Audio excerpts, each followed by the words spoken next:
Masithandaze, Almighty God, where you have called us to govern this province. We ask your help to make decisions and laws that will be just and will promote the interests of our people. Onmachtige God, ons bid dat u gedrende ons vergaderings. Ons dien odege weset sal gee en ons motiewe suiwer sal hou. En dat u ons sal help om ons tekortkominge te oorkom en al ons besluite aan u op te dra. Sikelela Nkosi ilizwe lethu nabantu balo. Umisele Nkosi ukulunga kwiphondo lethu. Nkosi sikelela iAfrika. Gcina abantwana bayo. Khokela Nkosi inkokheli zayo. Nike uxolo Nkosi iAfrika. All this we beg in your most holy name. Amen. Honourable members, I greet you all this afternoon. You may all be seated.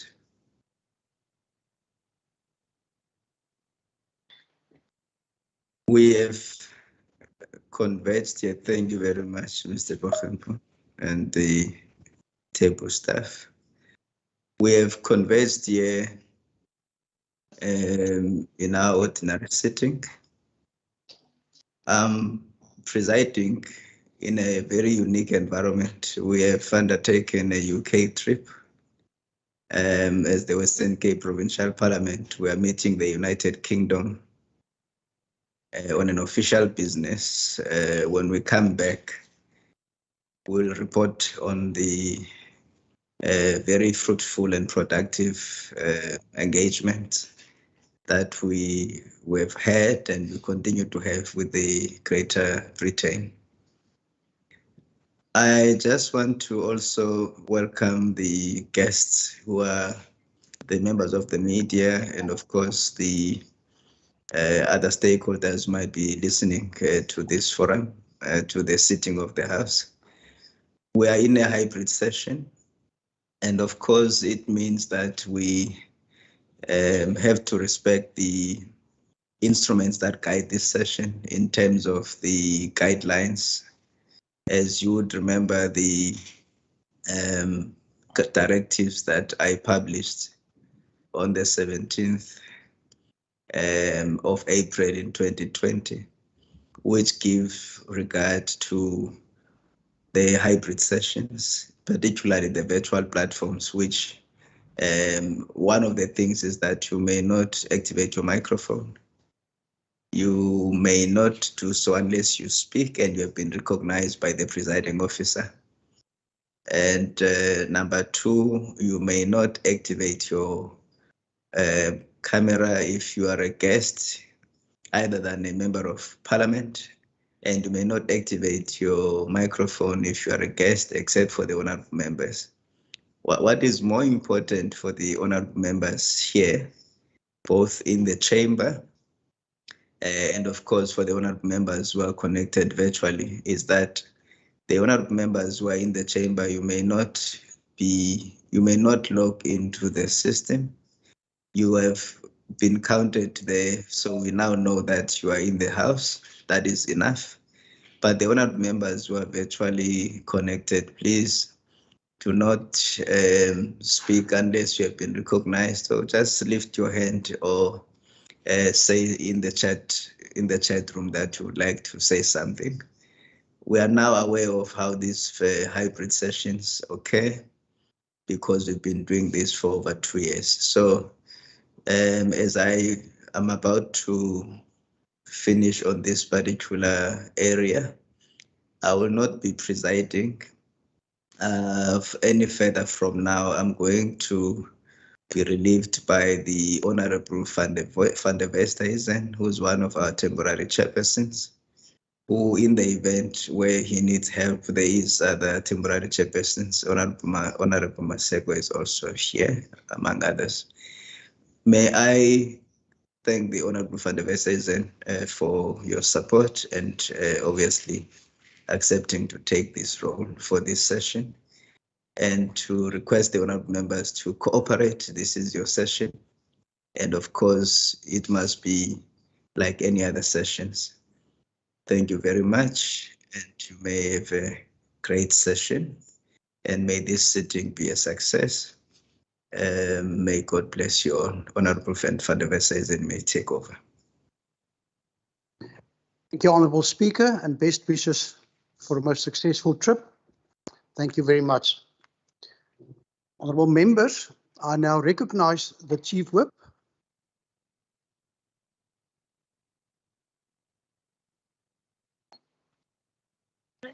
Thank you, Chairperson. I rise on 2 motions without notice. The first is, notwithstanding the provisions of Rule 20, subsection 1, I move that precedence be given to the subject for discussion in the name of Honourable D. Plato. Thank you. Motion has been put. Are there any objections to this motion? No objections. Agreed to. I recognise you again, Honourable Chief Whip. Thank you, Chairperson. In accordance with Standing Rule 24, that the following members be reconfirmed to act as temporary presiding officers: Maseko LM, Van der Westhuizen AP, Philander WF, Mvimbi LL, Baku Force NG, Makamba Botja N. Thank you. Motion has again been put. Are there any objections to this motion? No objections. Agreed to. Thank you very much. We will now deal with the subject for discussion in the name of the Honourable Plato, as printed on the order paper. I recognise the Honourable Plato. Honourable Chairperson, honourable members, I greet you.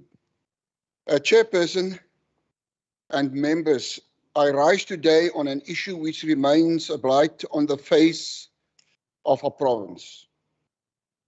The illicit drug trade continues unabated despite the efforts of many role players to curb this trade. These substances not only destroy the health of our individual citizens, but tear apart entire communities.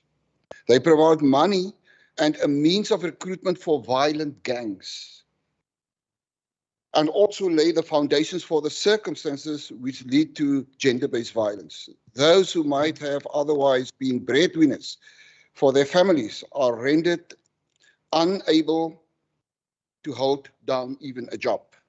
And the bonds of addiction hold so many of our children back from their undeniable potential.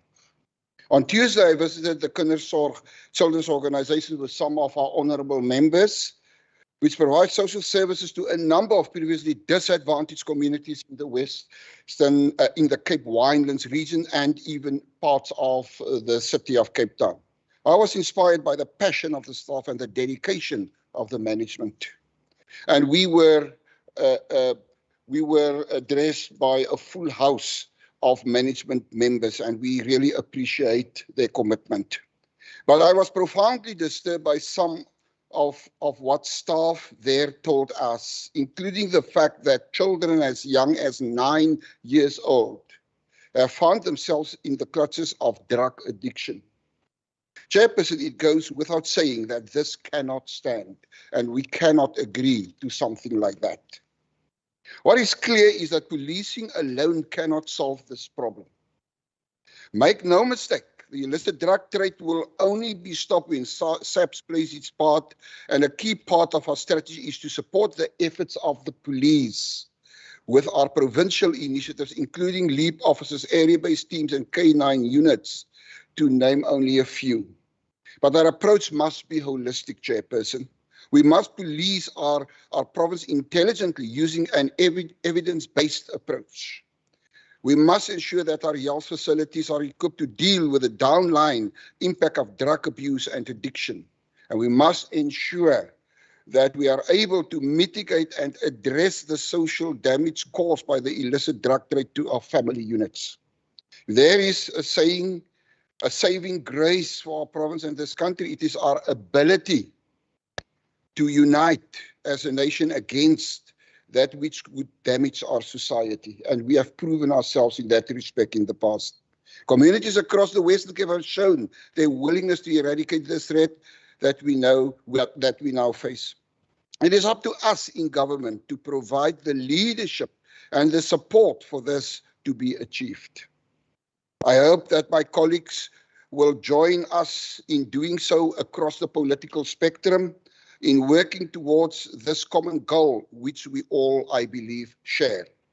I hope that this debate will mobilize a whole of society approach to the issue of illicit drugs in our province and help us to achieve our goals of improving health, safety and security in the province.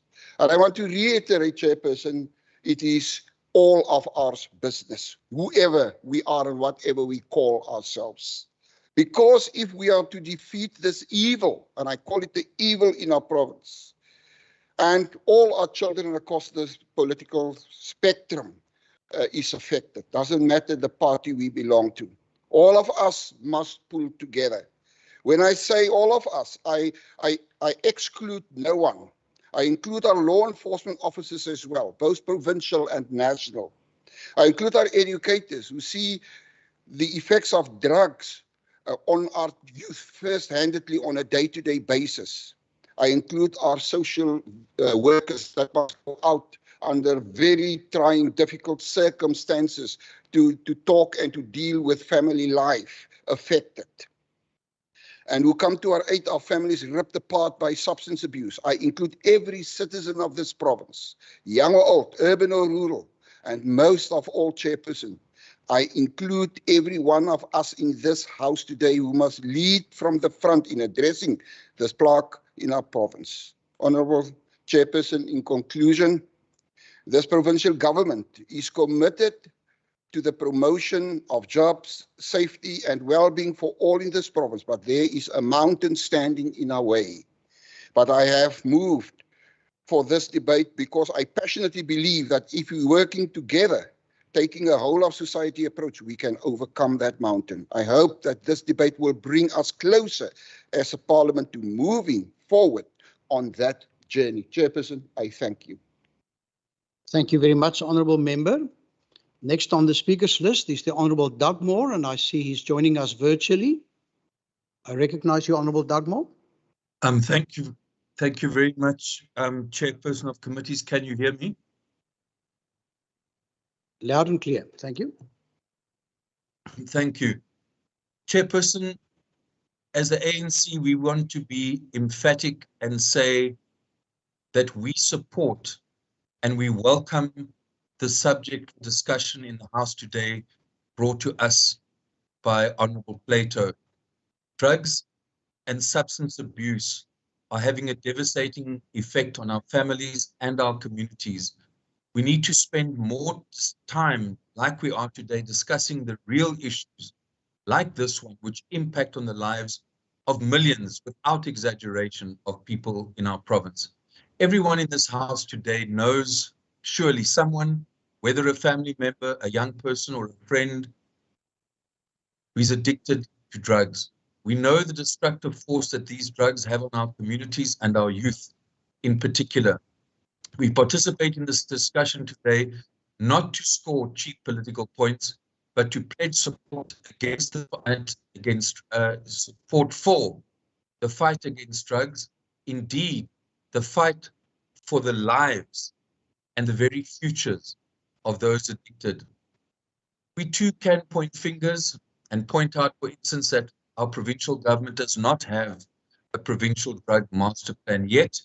We come here today to participate and to pledge to work with its provincial government, local governments, and our people to defeat drugs. Honourable Baku Force will speak about and make proposals as to how the Department of Social Development can intervene and play their role. The ANC finds this necessary because defeating drugs is not just and can never be just a community safety issue, nor just a policing matter. It's a holistic approach that is required. This approach must be intergovernmental, cooperative, and Honourable Baku Force will highlight some of the interventions put in place by the National Department of Social Development, while Honourable Kama will bring in the aspect of community safety and how important it is to work with the police and our communities in defeating drugs. We have seen the central role played by our community police fora in working with the police to defeat drugs. Substance abuse must be replaced by hope, Chairperson, by employment, by opportunities, and by finding role models who can guide our youth. When doing the presentation on community policing fora in the province, South African Police, that was in the National Assembly in November of 2019, they indicated that there was a deep link between gangsterism and drugs in our province and how drugs were becoming far more widespread. Not sure if honourable members know, but that we have been told that nearly half of the known drug dens, 47% in our province, are actually located in the rural areas. The committee also had to hear about how limited funds provided to our CPFs had to cover new programs on vulnerable children, domestic violence, drug awareness, and prevention. Again, Chair, I would like to take this opportunity to appeal to my colleagues on the other side. Let's work with the South African Police and the national government to fight the scourge. We have a former MEC, we have a current MEC. There's lots of experience in this House, Honourable Lacquer and others. Member Kamp, we know that drug and substance abuse often leads to domestic and gender violence. A 2017 study by the Centre for the Study of Violence had indicated that illegal drug consumption was said to cost our country 136 billion rand per annum. But we need to ask some questions. Who are these wealthy drug lords? Who are those in the police that aid, abet, and protect them in return for cash? And I might say in some cases drugs. Is it the thousands of gang members, the hundreds of thousands in fact, who are the problem? Or is it those that make billions every year by keeping our young people enslaved? In the past, our provincial government has suggested that 80% of the health budget is spent on preventable conditions. No doubt, drug and substance abuse are a huge cost driver. Honourable Kama and myself will be meeting with the Provincial Police Commissioner, and our deep concerns about the illicit drug trade too, and in our province will be spoken about. We must work together with SAPS. We must strengthen our CPFs. And I appeal to the honourable members, let us support our CPFs as well as the neighbourhood watches. We must work with our SGBs to defeat drugs, especially drugs brought onto schools.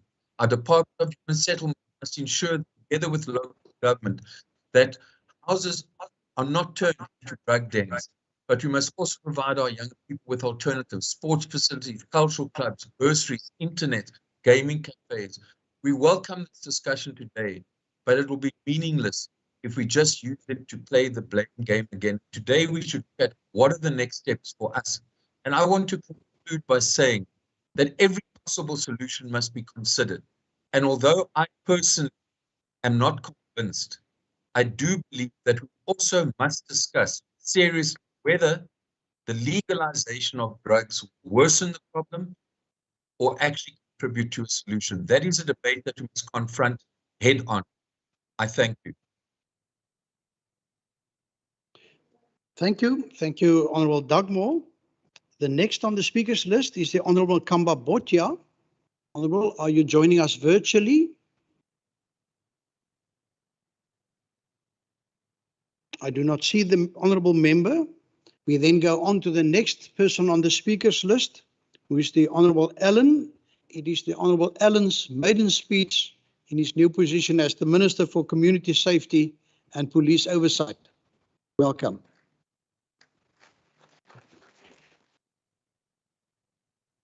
Thank you, House Chairperson. Honourable House Chairperson, the Premier, honourable colleagues, allow me to say from the outset that I'm filled with gratitude today. I'm reminded of the words of Cameron Dugmore on the 14th of March, sitting over there and shouting to the Premier, make Regan Allen the MEC. Which shows that we've already extended a hand. that we want to listen, we want to engage, and we want to work together because Cameron Dagmo mentioned, we all know someone that has been affected and personally lost their lives due to the abuse. And knowing that you have family members that have succumbed to that as well. So this is deeply, not only personal, but I am deeply committed to listening to Member Dagmo and to opposition members. And I'm looking forward to it because there's so much we can do. But let me say, I'd like to thank Honourable Member Plato for bringing this topic to the House, and also to make it clear that the Western Cape government, we are fully committed to eradicate this evil that is plaguing our communities. Crime is not a laughing matter. Crime is not a joke. It is a joke that some members of the opposition are not calling out their colleague at national level, the National Minister of Police, for not providing us with adequate resources here in our province. The men and women in blue that is committed are being hamstrung because they often do the job of 2, 3, or 4 other people. As I go further, the Western Cape was due to receive 1,939 new recruits for this year in terms of what was budgeted for. I have received information that this has been reduced by 821 members. This is in an environment where we have a 10% vacancy rate across the province. So in a 10% vacancy rate across the province, together with an already under-resourced SAPS establishment, that can never be accepted. But it's also, and it's probably another joke, that ANC members across the country, in our beautiful province, are supporting a man that is supporting a war 12,500 kilometers away here. And to supporting that dictatorship tendencies, and I'm probably adding dictatorship as a courtesy, but we do know that crime is not a joke. And I do want to say, despite media articles and this being my first speech, I think it will be appropriate to address it. Despite linking jokes and comedy, I don't think that will sit well because I want to work together. We have a young man here from South Africa who just spoke at a correspondence dinner in the USA. Trevor Noah, an amazing guy. We know what Mark Lottering is doing in terms of his charity work. Kurt Skoenrath, a young boy from Mitchell's Plain that founded the Cape Town Comedy Club, is doing amazing work to also eradicate crime and help other young people. So we know crime is not a joke. But the actual joke is that if we are unable to address the plague and if ANC members are blue-ticked. Illicit drugs and crime do not tickle, and it's no laughing matter or joy. It destroys and eventually it kills. The drug trade is too easily accessible, and it can never be acceptable that we have 1,577 known drug houses across our province. Member Dagmo alluded to this as well, and the 53% which is here in the metro and 47% which is in our rural areas. That can never be allowed. It can never be acceptable when one drug house 3 generations has visited that particular drug house in order to purchase drugs. The grandfather, the father, and the son purchasing drugs at the same house. And on the 8th of April, after a request that I've made in my role as the chairperson of the Standing Committee on Community Safety, I approached the Western Cape Police Ombudsman, an office that is one of a kind, that is only here in our province, in order to investigate SAPS's inefficiencies with regard to shutting down drug houses, but also the transportation and the manufacturing of drugs. And I'm appealing to Member Dagmo and other members to also approach the Ombudsman's office to provide those submissions so that we can obtain those recommendations that could potentially not only be implemented here in Mitchell's Plain, but in Eldorado Park, in KZN, and it can set the ball in motion where we are able to shut down those drug houses. And that is essentially the Western Cape Safety Plan in action. Our safety plan is also to make sure that we do so much more in terms of preventative measures and measures to look at the root causes of crime, because I know in terms of the supply and demand, if we are able to address the demand with social development and the whole of society approach that this government has adopted, we are able to see that the supply can eventually dry up. And that is the safety plan in action. Furthermore, our school safety resource officers continue to play a significant role in combating crime, particularly within the school community. We have been informed that by the City of Cape Town that these officers between January 2021 and March 2022, SROs confiscated 194 dagga joints and 66 bankies of dagga. To further demonstrate our commitment to addressing this issue at our schools, 8 million rand will be invested, with 2 million from the Department of Community Safety and Police Oversight and 6 million rand from the Western Cape Education Department. And this will allow for more SRO officers to be employed permanently under that particular program. We are even taking that step further to ensure a quicker response in schools. And that is essentially the safety plan in action. And I do want to extend that hand to work together to see how we can have a bigger impact with the help of everyone. But the reality is that none of us can do it all alone. We need each other, and if we are to effectively address this matter to ensure that it does not further fragment or cause harm in our communities, partnerships are key if we are to remove this evil from our midst. And in conclusion, House Chairperson, I would like to extend an olive branch to members across the floor to join the rest of us in this fight. The members here on my side to the left are fully committed and are dedicated to ensure that we do as much as we can in order to eradicate this evil. And you've heard some of our interventions here today, and we'll continue to hear some of them during this debate. There are also others as well, as we do not take this any lightly. I have commenced last night on my first oversight and walkabout with neighborhood watchers in Tafelsig. And I saw firsthand the men and women that are committed to making sure that we not only add extra boots on the ground via the LEAP program and the violence prevention, but work alongside CPFs and neighborhood watchers. So last night in Tafelsig, neighborhood watchers and CPFs joined, and we could see how we are able to bring about a safer environment. Dedicated men and women that are marching, that are walking in order to help. We spoke to two particular gentlemen, and the one said, I needed help. I don't want to do drugs anymore. And we could facilitate that person in order to get a specific treatment. And I will be following up on that case. One other mother ran out of her house to say that her son is not at home. She's worried. Where is he? Can we help? So it's real issues that are affecting our communities. It's not something to politicize. And I am looking forward to this road ahead.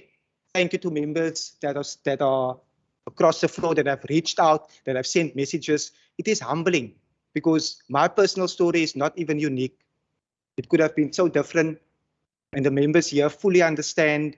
And I think we are able to see how we are making a dent and how we are making sure that known drug houses are shut down, but also those that are linked to organized crime. Because the sad reality is the more drugs that are sold, the more the social fabric in our community is eroded. But more importantly, those drug houses and those merchants are ultimately strengthening their own hand in order to do so much more evil in our communities. So let's work together and we see how we are able to do this. Even if you want to say it's all your work, I'm okay. Because if I must choose between a life and a vote, I will always choose to help someone and save a life. Thank you. Thank you, Honourable Allen, and congratulations on your time management.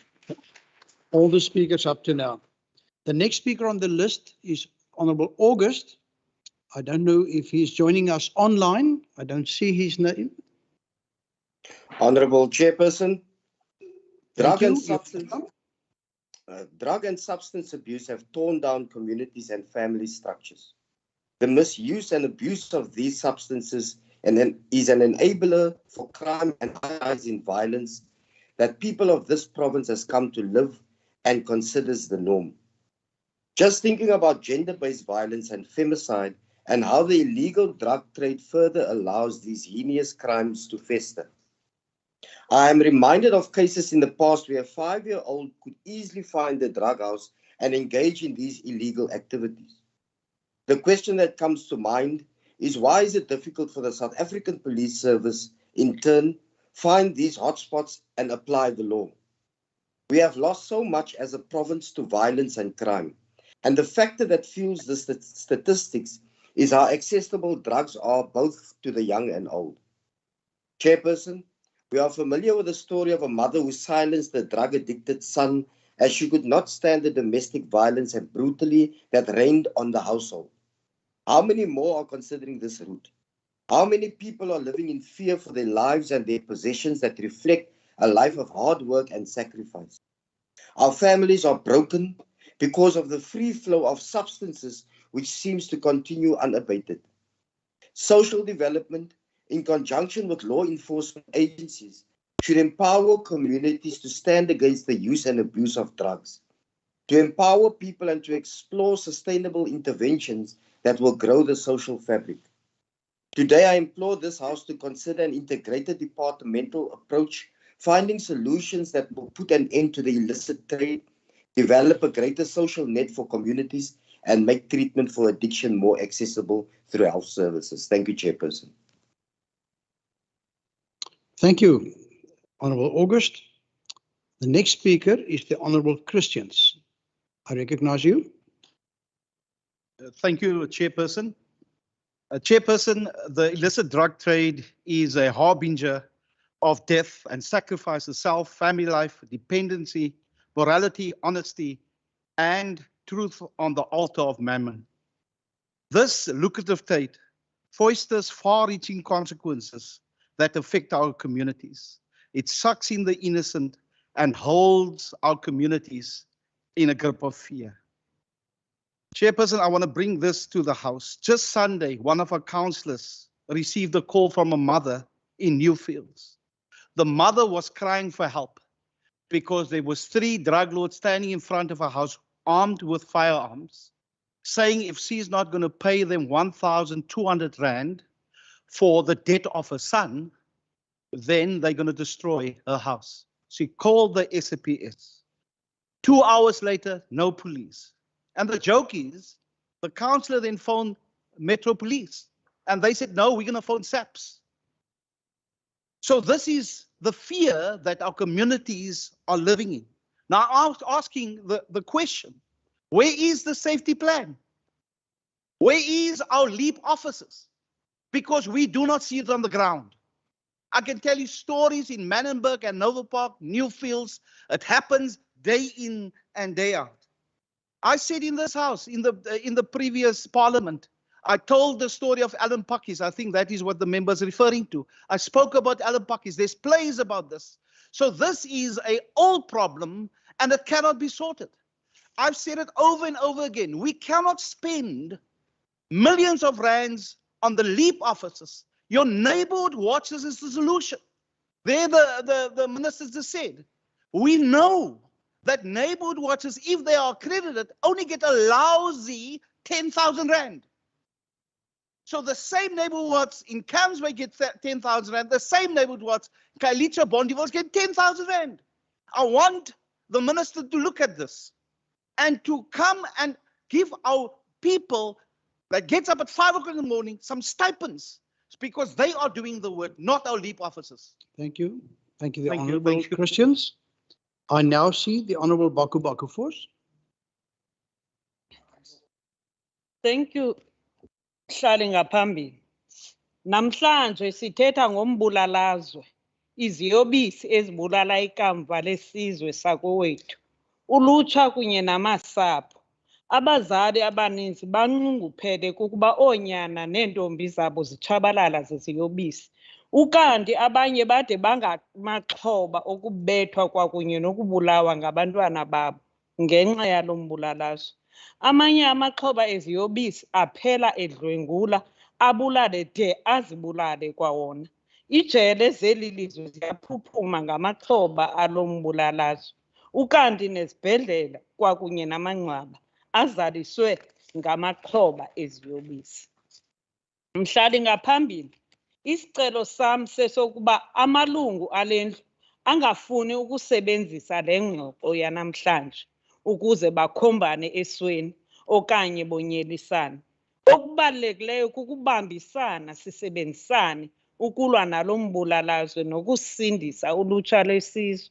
Intlupheko nentswelambeko kwakunye nonqongophalo kwamathuba emisebenzi zidlala indima enkulu ekubeni ulutsha luzinikezele kwiziyobisi.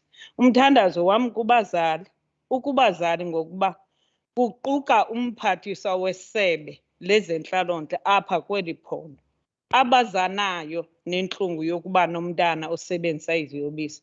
Urhulumente kumele angenelele adlale indima enkulu ekuthinteleni kunokuba asebenzise imali eninzi ekunyangeni imiphumela.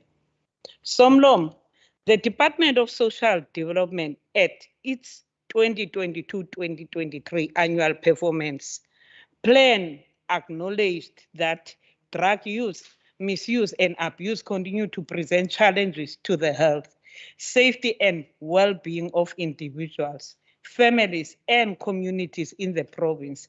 As a result, our district hospitals in the province are battling increased service pressure due to a rise in mental health issues resulting from drugs use, abuse and misuse. Moreover, mothers have been offended by drugs as their sons died in ensuing gang theft wars across the province. Despite the above challenges, it is disappointing that midway through the sixth administration, the Western Cape government does not have any interdepartmental initiative to deal with the drug crisis. And only thing in place is a substance abuse forum working towards developing a provincial drug master plan. There can be no justification for this delay in the development of a drug master plan. In launching the National Drug Master Plan 2019 to 2024 on June 26, 2020, Minister Lindiwe Zulu said, and I quote, "The NDMP is a blueprint for combating the scourge of alcohol and substance abuse with the overall goal to prevent drug use before it starts. An early intervention to ensure substance users receive treatment and rehabilitation, to ensure substance users receive treatment and rehabilitation service, and reducing the demand for illicit drugs," close quote. All other plans will not work until there is a drug master plan in the Western Cape. To stress the importance of this plan, I want to cite the work of Justice Edwin Cameron when he said, and I quote, "Drug use is a social and health issue. It is not a criminal justice issue, and it certainly is not a national security issue. There is no health rationale for invoking criminal law sanction," close quote. This is exactly what the National Drug Master Plan seeks to address through its 7 goals. The plan stipulates that law enforcement approaches to reduce drug supply in South Africa is moving its focus from mainly arresting the drug users, who constitute more than 80% of drug-related cases currently, to the manufacturers, distributors, and traffickers of drugs. This change necessitates coordination between the criminal justice system and the public health sectors, as well as policy reform to reduce drug supply. This is the direction that the Western Cape should also adopt. Thank you, Let Honourable us stop. Baku-Force. You will have to conclude. Let us persecuting the victims and move towards prevention and treatment. We need more funding towards treatment and rehabilitation centers in the province. Thank you so much. Thank you, Honourable Thank you. Baku-Force. Die volgende spreker gaan ons ook aanlyn by ons aansluit. Agbare Mitchell, die minister van mobiliteit. Thank you very much, Chairperson, colleagues, honourable members. Chair, let me thank my colleague, Honourable Plato, for the opportunity to take part in this debate, very important debate today. And it's a great honour, Chair, to participate in this debate for the first time in my new capacity as the Provincial Minister of Mobility.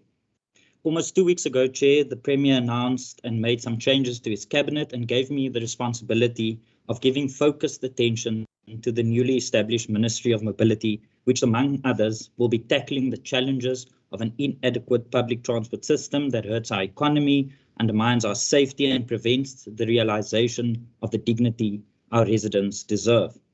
Also specifically mentioned, Chair, by the Premier in his announcement was the important role that provincial traffic management, and it is with that in mind that I participate in the debate today. Chair, the availability and abuse of drugs pose a constant threat to the communities we serve and live in.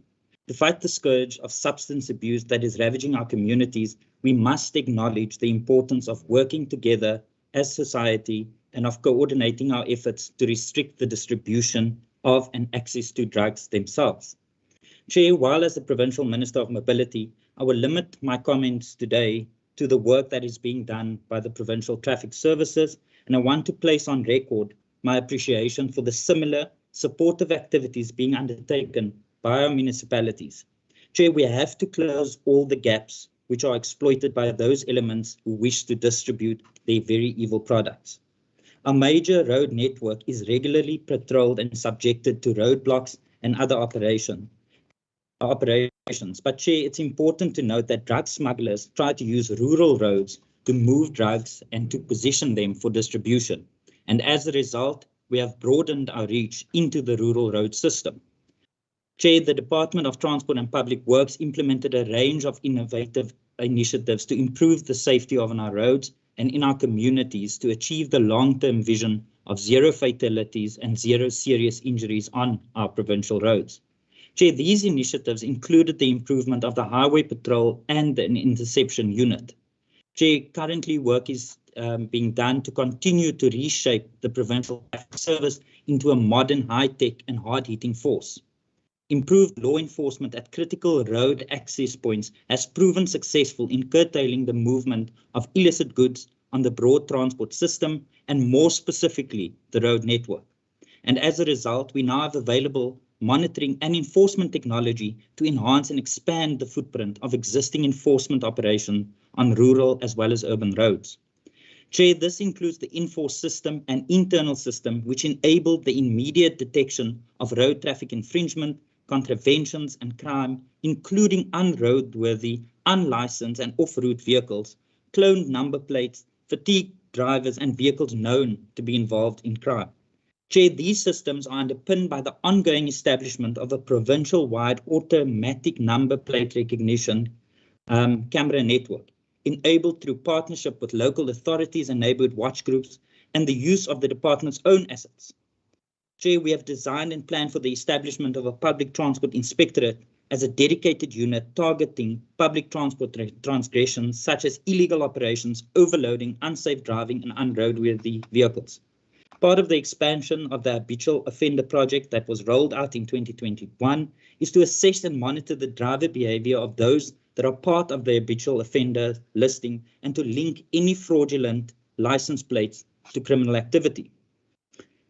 Chair, from 2021, as part of the traffic management continuing improvement, technology is increasingly used to enhance operational effectiveness, improve road safety, and to enable a proactive approach to crimes involving vehicles. Chair, a total of 176 patrol motor vehicles were completely fitted with in-vehicle technology, and all 540 handheld devices were replaced to enable newly developed applications to function. Chair, as a result, the capacity for confiscation and arrest of possession of illegal drugs has increased despite the challenges presented by the COVID-19 pandemic. The confiscation and arrest record of traffic law enforcement is very impressive, and I want to place on record my appreciation to all our officers. A total of 27 motorists were arrested for attempting to bribe provincial traffic officers, and 33 undocumented foreign nationals were arrested on provincial and national routes in the Western Cape during 2020 and 2021 financial year. Chair, in conclusion, I'm also pleased to report that the department recorded an amount in excess of 7 million rand relating to the confiscation and arrest for possession of illegal drugs in the 2021-2022 financial year. Chair, I want to commend the members of this critically important service for the excellent work that's being done on a daily basis under very challenging and often dangerous circumstances. I thank you. Baie dankie, agbare Mitchell. Die volgende spreker op die lys is die agbare Maree. Good day, Speaker. Good day, members. It's nice seeing all of you again. The bigger question all South Africans should face and ask ourselves before we can address drug-related crimes are, which South Africa do we desire? And what South Africa will our children one day inherit? How does our logic compare with the logic of successful nations throughout the Western world in combating those things we're still struggling with? Can we allow ourselves to travel beyond African failed liberation logic? Does our logic go beyond apartheid solutions? Does it go beyond total state dependency? Does it go beyond get-rich schemes and sympathy for lawbreakers? We even sympathize with those peddling drugs. We blame it on apartheid. Crime is endemic in our country. Can we draft laws to let the Constitution work in favor of responsible law observers and brutal punishment for those who still rape, murder, deal in drugs, and destroy state infrastructure? When will we stop feeling sorry for criminals? When will we stop police from getting payoffs from criminals? Stop documents from being found, police documents on dump heaps because they got payoffs, so the evidence are destroyed. No one go to jail for corruption. They live in South Africa to enjoy golf. Criminals will flourish and drug lords will prosper in a paradise created for them by sympathetic liberals and government corruptors.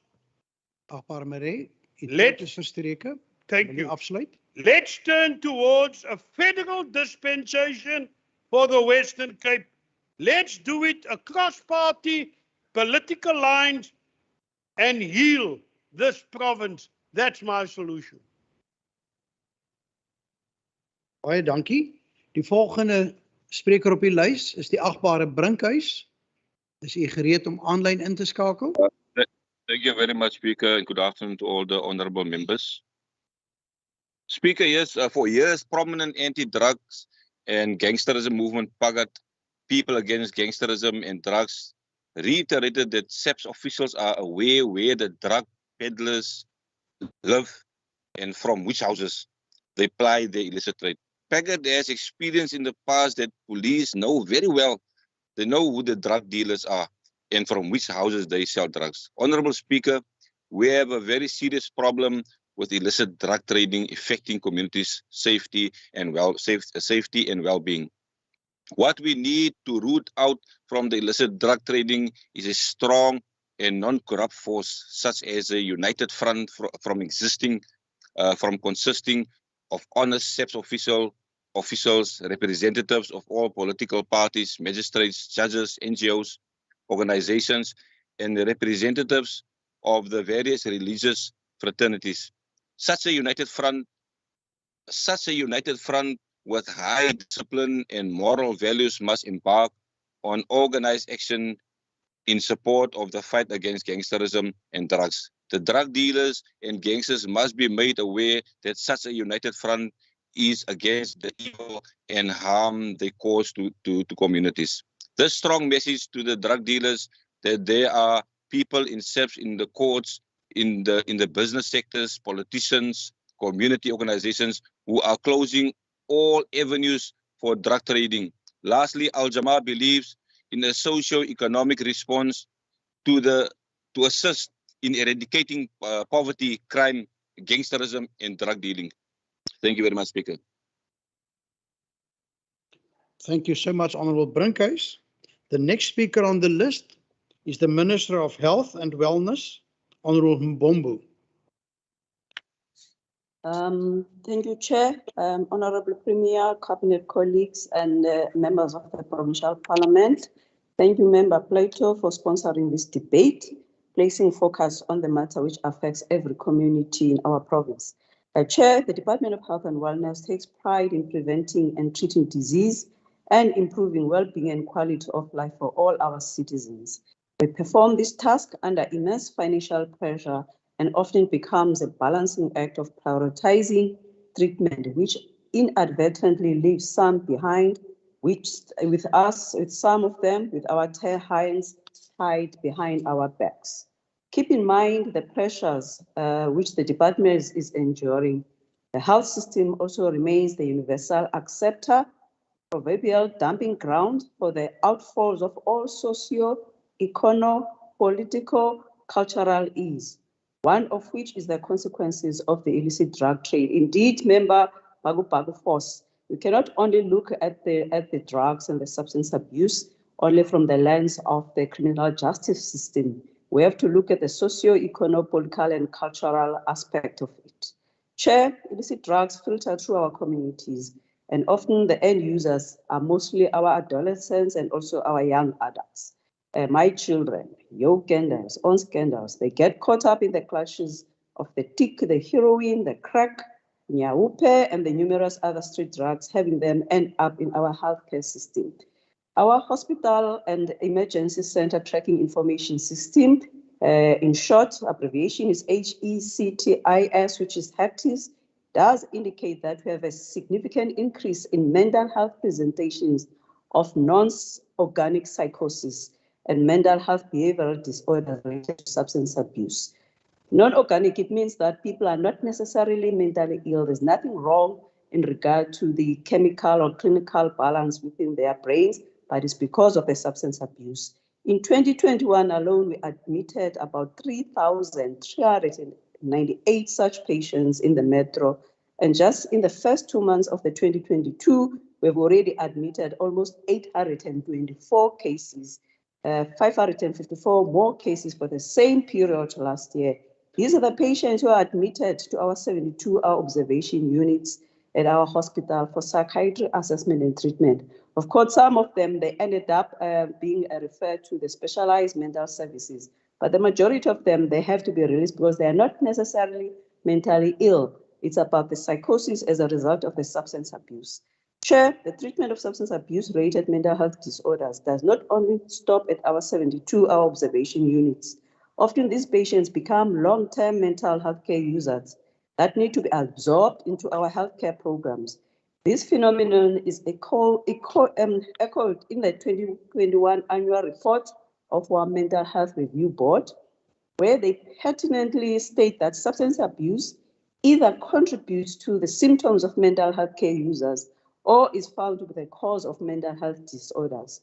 Just to explain further, Chair, it's about whilst they come as the people who are presenting with a mental disorder because of substance abuse, if now they keep on being addicted, they ended up having another diagnosis of the cocktail of the mental disorders called substance disorders.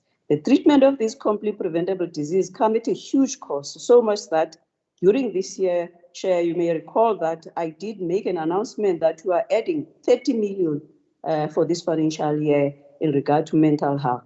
The money spent on preventable mental health disorders could have been used for other curative or preventive services, but because these patients are in crisis, we are compelled to treat them. Chair, in short, what this means is that the ordinary Auntie Sarah will have to wait longer for her knee replacement now, because the young men, most of them are the men, John is out there ticking. The deserving community will continue to wait for the new clinic because some of our young people of that same community are using drugs because of these socio-economic cultural ills that I've mentioned. The problem of this illicit drug trade is huge and does not only affect the health system, but it affects all sectors. Therefore, as a single department or even a sphere of government, will never be able to combat this social ill. In terms of the Substance Abuse Prevention and Treatment Act, of 2008, it does expect all departments and all governments, civil society, and all stakeholders to develop and implement comprehensive intersectoral strategies aimed at reducing the demand and also harm caused by the substance abuse. Chair, in the department, what are we doing? In as much as that the Act is not the custodian, health is not the custodian of that Act, it's of social development. We have established ACE, which is the Adolescent Center of Excellence, through the Red Cross and Protescure and UCT, where adolescents, as you know, that they are the ones that they make up the quarter of the population. And in South Africa, as part of Sub-Saharan Africa, has one of the worst health profile for adolescents. So we're making sure that because it is the time of the confusion, it's the time of the identity crisis, it's also the time of a peer pressure. That's why it is crucial for this ACE. However, the crown jewel in our treatment basket is the opioid detoxification unit at the Stekland Hospital. I need also to mention, Chair, that detox, not all people who are addicted to drugs needs a detox, but all people who are addicted to the drugs, they need rehabilitation. So in most instances, what needs medical interventions when it comes to the detox is the opioids, for example, the heroin. But some of the drugs like the TIC, they are more psychosocial. The withdrawal is not as much as the same as with the opioids. We have a dedicated 10-bed unit to assist users safely through their detox period and also supporting them on their journey to recovery. Again, when you are part of the detox, you are supposed to be also part of the rehab, meaning starting from the beginning, starting with the rehab, having the detox, again, back to the rehab. So it's a whole complex kind of a situation where we have to make sure that we don't leave any stone unturned when it comes to responding to substance abuse. Chair, this is not enough, as the bed occupancy of this unit always exceeds 100%. And we have treated more than 550 patients during this past year. 550 patients collectively is more patients than we can fit a day, even in our Khayelitsha Hospital. In conclusion, Chair, the Department of Health and Wellness is experiencing added avoidable pressure related to this illicit drug trade in the province. This comes at a high cost, which we must absorb, and it robs our community from receiving this health care which they deserve. Hence, I do support the calls of making sure we apply the whole of society approach, not only the government, the civil society, all other departments, everyone, where we're supposed to be looking at this scourge that is affecting our communities. I wouldn't even mind to take the members and see them themselves in some of our ECs, because it's most of the ECs. So when the people come with a trauma, with an emergency, with a violence, interpersonal violence, they need to understand that we have got also some of these patients who are there for the observation in regard to that. As a government, we'll never be able to stop this trade alone, but as a society, we should stand together to abolish the demand for the illicit drugs. We shouldn't leave our children behind. Thank you, Chair. Thank you. Thank you, Honourable Mbombu. Honourable Kama, if I can allow you would you allow the Honourable Kamba Botya, she's now joined us, to take the next slot, and then you will be thereafter. Thank you. Honourable Kamba Botya is joining us online. Thank you very much, Honourable Chair, and my apologies for this. Honourable Chair, a study of 2019 from the University of Cape Town estimated a gang membership in the Western Cape to be more than 1,000. This number must have increased by now in the year of 2022. The majority of these gangs happen to be concentrated within the city of Cape Town.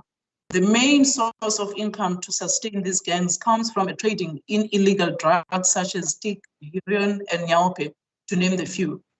Honourable Chair, the drug trade involving these illegal substances does not operate in abstract. It affects the social fiber of communities we live in.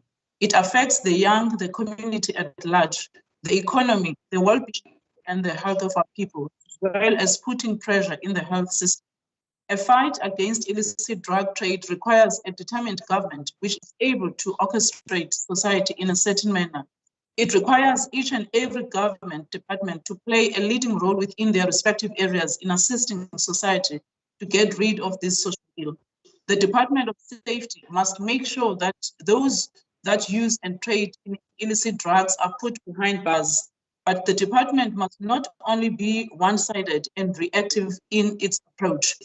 It must also partner with the Departments of Health and Social Development in and over to partake in proactive initiatives such as road shows and other interventionist mechanisms aimed at rehabilitation.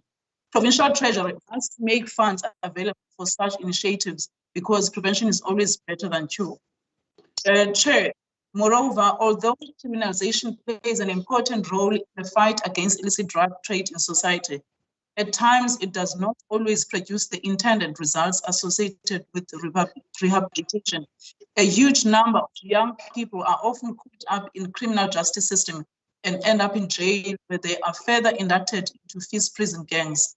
Later on, the same people leave prison as adults only to form their own gangs outside the prison walls, and the whole thing becomes just a non-ending vicious cycle that leads society into a terrain of chaos. Another issue, Chair, which also cannot be avoided is that high unemployment rate also leads to young people participating in gangs and trading in illicit drugs. The government has a duty to create employment so that people can be able to sustain themselves. If the government gets the crucial part wrong, then it will pay a heavy price of having a fund to fund the departments of safety for gang-related theft wars, social development for non-ending rehabilitation efforts, health with its pressures associated with drug use and rehabilitation, and the list goes on. And it's just a never-ending down spiral. I thank you, Chairperson. Thank you. Good. Thank you, Honourable Kamba Botja. And now I recognize the Honourable Kama. Thank you very much, Chair. Let me also welcome the debate today and perhaps maybe appreciate the manner in which Member Dan Plato introduced the debate, as I was worried with the manner in which it was phrased, that we must come here and discuss the impact of illicit drug trade as if we do not know. We are tired of discussing things that we know and repeating what we know in this house. But just like Member Barnes and Member Cameron did, we are really hungry to discuss solutions and not the impact which we know, like the address from health that we just received. Now, let me, Chair, also welcome the input by the MEC. You know, when the MEC speaks from the heart, you really see the good man in him and the leader that wants to lead. But once he takes the paper and read what the research unit of the DA has written for him, you lose him. You lose that good leader that is in him. I think, Honourable House Chair, the research study by Commissioner Hassan on the politicization of crime and its impact on the relationship between law enforcement and the public found that it undermines the core objective of law enforcement, public safety, and negatively impacts in institutional goals and mindset, the implications of which reach beyond the police to society at large. In this regard, we must call out the DA for its continued use of crime as a political tool to further its narrow political gains, joined by the FF Plus today.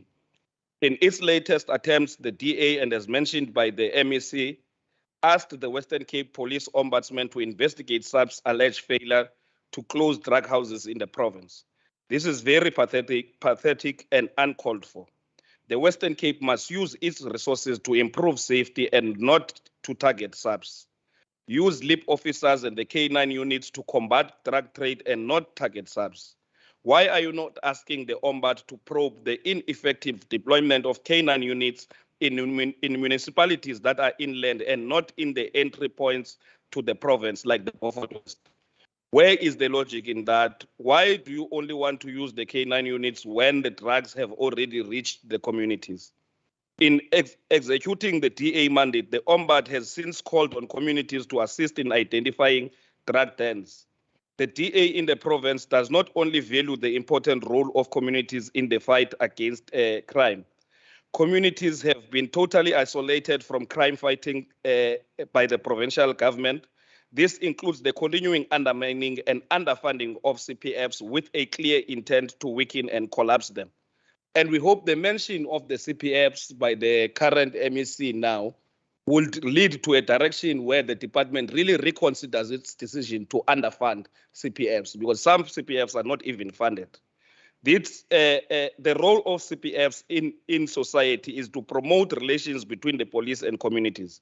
And in turn, communities play a vital role in helping police to fight crime. The DA deliberately isolated communities, and as a result, we have a trust deficit between SAPS and communities. This is one of the issues we will discuss in the meeting that Member Doug Moore has mentioned with the Provincial Commissioner, which we hope to be next week. Honourable House Chair, a wise man once said, and I quote, "Shallow thinkers are those who are incapable and sometimes too lazy to look at all sides of an issue or to explore the issues deeply before making judgment or decision." Today, what we experienced here in the House are members on the other side who have this problem.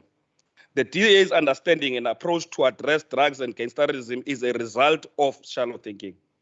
Research by Global Initiative Against Transnational Organized Crime showed that, and I quote, "South Africa is home to the largest and most established meth consumption market in East and Southern Africa, and that the substance is the most common drug of choice in the Western Cape and Eastern Cape. The South African meth is sourced from 3 major supply chains, including Nigeria syndicate, locally manufactured meth linked to the Chinese syndicate, which only originates from Johannesburg, and the third stream originates from the Afghanistan-Pakistan border region. This has highlighted the need for intergovernmental, interregional, and continental approach to combat the illicit drug trade. Instead of openly targeting SAPS, the provincial government must foster intergovernmental relations and support SAPS in efforts to combat crime. The most pressing challenge is to address the deployment of K9 units into the entry points of the province. And as we conclude, we really feel sorry for Member Christians. We agree with everything he has said, but he must know when he jumps to support a budget of the DA that continues to waste resources on the LIP officers, this is what we are going to get. Thank you very much. Thank you, Honourable Kama.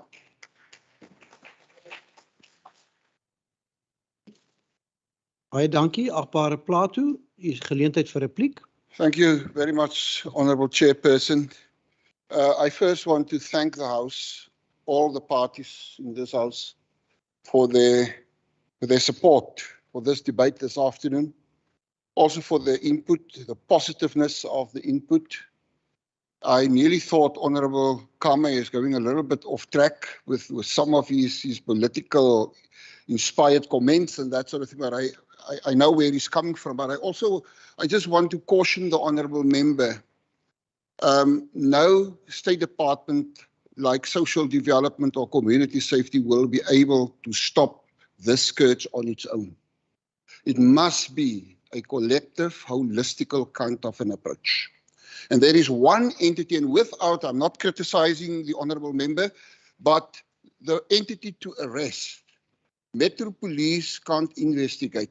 LEAP can't investigate. Unfortunately, the only entity to do that is SAPS. They can take the matter to court. Metro Police must hand over to the police and that sort of thing. And that's where the problem lies. And I listened carefully to what you've said with regard to the syndicates. Why is the syndicates operating in the country? What is our intelligence forces doing about that? But what is SARS also doing about that? But also what is SARS doing about the South African-based syndicates in this country? And SARS can track them down with regard to the richnesses. Are their money stats in a bank account? The answer is no, it's somewhere. But they live in the Plattekloops and in the Constantius and wherever, and they don't work. Their income is the drug trade. And we love SAPS. We are not criticizing the police. We are saying collectively, not only SAPS alone, but even us. And I made a point of it to say, we must do more. That is why I appreciate the input. I also appreciate the input of Honourable Brinkhuis, the input of Honourable Baku Force, with regard to the master plan, we note that important input, but that is the issues. And my honourable colleague, the new Minister for Community Safety, whispered in my ear just to make a point of it. I mustn't miss that point. The issue with regard to the drug master plan. So we note even what the opposition are saying, and I see it as a collective effort by the opposition, because we must realize anyone standing in the way of these top guns in the underworld and in the drug trade business, if you're standing in their way, what are they doing? They just kill you. How many children in our communities, all the bullets in Minibus and all the other areas on the Cape Flats, they don't care a damn. Anyone standing in the way, they take them out. But let me further say to you, in conclusion, Honourable Chairperson, that the Department of Social Development offers a range of measures which provide assistance for those who wish to escape patterns of substance abuse. That must be ongoing. These programs are specifically focused on those who make use of the department's homeless and GBV shelters. And I am very glad. I'm not going to say much more about GBV. I think many of the speakers address that issue as well. Chairperson, no one department, and we have said it already, can solve the epidemic of drug addiction. But the Department of Social Development does absolutely everything in its power with all the other departments, education and health, and who else, even sports, arts and culture with their programs to mitigate the damage done by the illicit drug trade. Thank you so much for this debate, Chairperson, and God bless. Thank you, Honourable Plato. Honourable members, that concludes this debate on the subject. We now move on to the next item on the agenda. We will now deal with questions for oral reply as printed on the question paper. Chief Whip, I recognise you. Thank you, Honourable Chairperson. Just for the House to note that new oral question 1 to Minister Schaefer will stand over, and question 4 to Minister Meyer has been withdrawn. Thank you. Noted. Honourable members, I wish to advise that once the Honourable Minister has started the reply to the oral question as printed on the question paper, Honourable members must use the chat facility for the sitting in the House to indicate that they want to follow-up question. There are 4 opportunities for follow-up questions, but the Honourable member who has posed the initial oral question as printed on the question paper will have the first opportunity for a follow-up question. Thereafter, other Honourable members may then use the remaining opportunities to ask a follow-up question. I now recognise the Minister for Mobility. Thank you very much, Chairperson, and thank you very much to the Honourable Member for the question. Part A of the question, Chair, but before I focus on the most recent incidents of taxi violence in Nyanga, I need to make a few general remarks about the conflict and the instability within the minibus taxi environment. Chair, it's well documented that the main reason for conflict and instability in the minibus taxi industry are overtrading and overtrading of illegal operators. This was confirmed by the Nsebeza Commission of Inquiry in the Western Cape. Overtrading leads to aggressive competition for passengers, a regression in vehicle standards, route invasion, violence, and ultimately the loss of lives. Chair, the indiscriminate recruitment of new members in excess of passenger demand exacerbates the overtrading problem. But notwithstanding new residential and commercial developments, the City of Cape Town has reported that some 70% of existing minibus taxi routes are overtraded in respect of legal vehicles. Despite this, associations and so-called mother bodies continue to undertake recruitment drives to attract new members. These new members are charged membership fees well in excess of the legislated amount, and they are given permission to operate on the route of the association without the required operating licenses. We have on many occasions cautioned the industry leadership not to recruit new members in excess of passenger demand, given that this results in a supply-driven transport system. We have also cautioned them not to create a parallel regulatory system. This is a vicious cycle where industry leaders are killed because they cannot deliver on promises made to these new recruits about operating licenses. What is happening in Nyanga is a microcosm of this general problem. Whenever the City of Cape Town does routine law enforcement operations in the Greater Nyanga area and vehicles are impounded for operating illegally or contrary to the terms and conditions of operating licenses, the taxi industry in this area responds in a violent manner. We have received reports that these violent actions are perpetuated by the largely unregulated Amapela's taxi industry that operates under the auspices of a mother body. The most recent events are not isolated. There is a history of this type of criminal behavior in the Nyanga area. As part of these violent protest actions, Golden Arrow buses and other commercial vehicles have been torched, infrastructure has been damaged, and other public transport operators have been threatened and intimidated. These illicit actions have left many commuters stranded and disrupted travel patterns. These actions, Chair, simply cannot go unchallenged. I have to point out for the record that the City of Cape Town, in partnership with my department, has made a concerted effort to regulate and legalize the Amapela industry that mainly operates in the Greater Nyanga area. As part of this project, agreement was reached on a number of operating licenses needed to cater for the passenger demand. But sadly, Chair, many of these operating licenses were never uplifted because operators could not present roadworthy vehicles and could not meet some of the other requirements. Infighting within a mother body and gatekeeping to decide who gets to be on the list submitted to the City of Cape Town also contributed towards the derailing this and the previous projects. Chair, I'm informed that the City of Cape Town has indicated that they support 1,431 new applications for minibus taxi operating licenses as part of a special regulatory process. Furthermore, over 533 proposed new taxi routes as requested by the taxi associations have been published in the Government Gazette as part of a public participation process. Chair, once these routes are approved in the prescribed manner, more new applications will be supported. Government has therefore made a concerted effort to balance minibus taxi supply and demand, and there can be no justification for this type of violent behavior from the taxi industry. Chair, law enforcement agencies have a mandate to enforce the law and to ensure a safe and dignified environment for public transport and other road users. The law is enforced consistently across the board, and these enforcement initiatives are not unique to the Nyanga area, and this type of violent response will not be tolerated.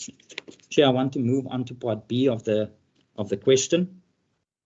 Chair, since my appointment, I've always made myself available to meet with industry leaders regarding critical challenges facing the minibus taxi industry and to come up with workable solutions. Chair, this includes my meeting with the recently elected new leadership of Santaco. I've also engaged municipalities on the industry's behalf to expedite regulatory processes as part of my duty to improve the planning, coordination, and facilitation of land transport in the province. Chairperson, but I am, however, not prepared to enter into discussions under circumstances of violence and threats. These violent actions will not go unchallenged and unpunished. Chair, to stabilize the situation, I could have declared the Nyanga residential area as a high risk in respect of taxi violence. This would have allowed me to invoke my powers in terms of Section 91 of the National Land Transport Act. And if the situation deteriorated any further, I could have consulted with the City of Cape Town to close certain routes and ranks in the area. A transport contingency plan would then have to be developed and implemented to provide alternative transport solutions during this extraordinary period if the needed to be. Within the regulatory space, Chair, I've used the empowering legislation to ensure that the offending associations and members are held accountable for their actions. The Office of the Provincial Taxi Registrar has already sent out letters to all the affected associations to appear before a panel of assessors and to answer the charges ranging from violation of the Code of Conduct to non-compliance with operating license conditions. Chair, we have also requested that the South African Police Services prioritize the criminal investigation and to dedicate adequate resources thereto.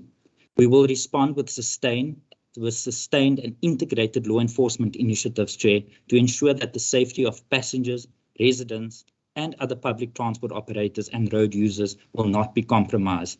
The enforcement of law is a non-negotiable. Thank you, Chair. Thank you, Honourable Minister. Honourable members, by mutual agreement between Honourable Tegu and Honourable Kamba Botja, the latter will be asking the follow-up question. Thank you. Thank you very much, Chairperson. Thanks to the Minister. My question is, it's with regards to the march by the taxi owners on the 24th of March 2022 to the Provincial Legislature. One of their demands, Chairperson, was that the government should release the taxes that were impounded and which said to be operating illegally in the contested B97 route between Mbekweni and Bellville, which was previously suspended for purpose of the taxes. So I want to know from the Minister, and I also want to know what is the latest development on that route. Where will the suspension for taxes be lifted, and what is the latest with regards to engagements regarding all the stakeholders which are involved in this matter? Thank you very much. Thank you, Honourable Kamba Botja. Over to you, Minister. Thank you very much, Chairperson, and thank you very much for the question. Chair, there was two questions instead of one, but let me address that. I want to on record state that if any operator operates with outside of the operating license, the requirements, that vehicle will be impounded. I've just given a detailed response on the reasons why, and I want to on record state that we will not tolerate any illegal behavior on the roads or on our routes, because we work with municipalities.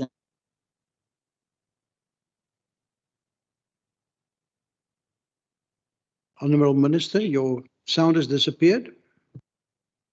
Apologies, can you hear me now? You're back on, thank you. All right, yes.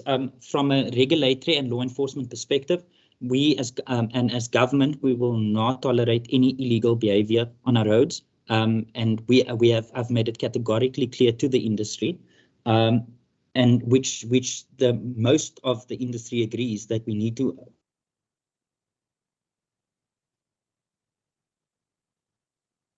Honourable Minister, your sound again disappeared.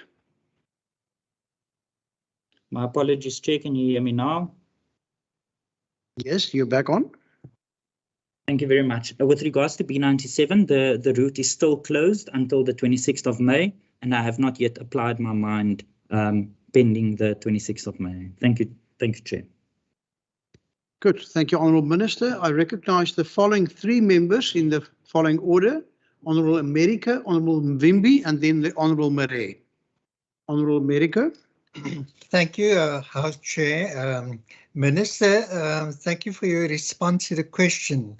Can you share with the House that, according to your knowledge, were any arrests affected by the South African police services following the violence at the Nyanga taxi rank? Thank you. Thank you very much.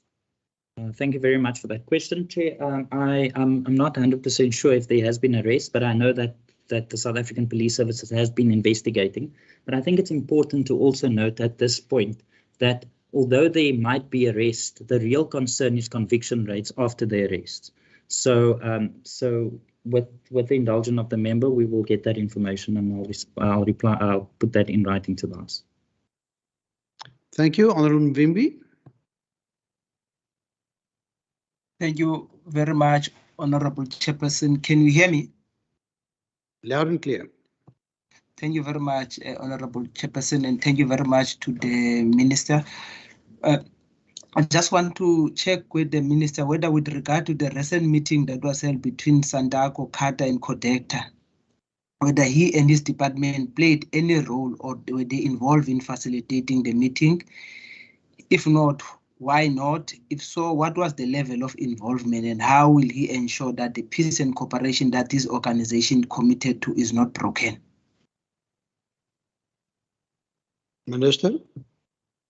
Thank you very much, Chairperson. Chair, that is a new question, but in the interest of the question and the interest of the House, a week prior to that, or a couple of days before that engagement, I engaged the newly elected leadership of Santaco, Santaco being the body that government works with, the associations are members of Santaco, and the facilitation or the meeting between the two so-called mother bodies, Kata and Kodeta, was not facilitated by my office, and it was a initiative between the two associations. Thank you, Chair. Agmar Maree, uw opvolgvraag. Baie dankie, geagte voorsitter. Ek dink dat die taxi violent is nou al holrig gery. Ek is nou moeg van hoor, ons het 'n onbevoegde regering wat bang is vir die taxi-baase. Elke keer kom ons hier en ons hoor dieselfde storie van taxis wat mense seermaak, daar's verkrachting in taxis, hulle beklei oor roetes. Ek wil weet, wat is die langtermynplan? What are the long-term solution?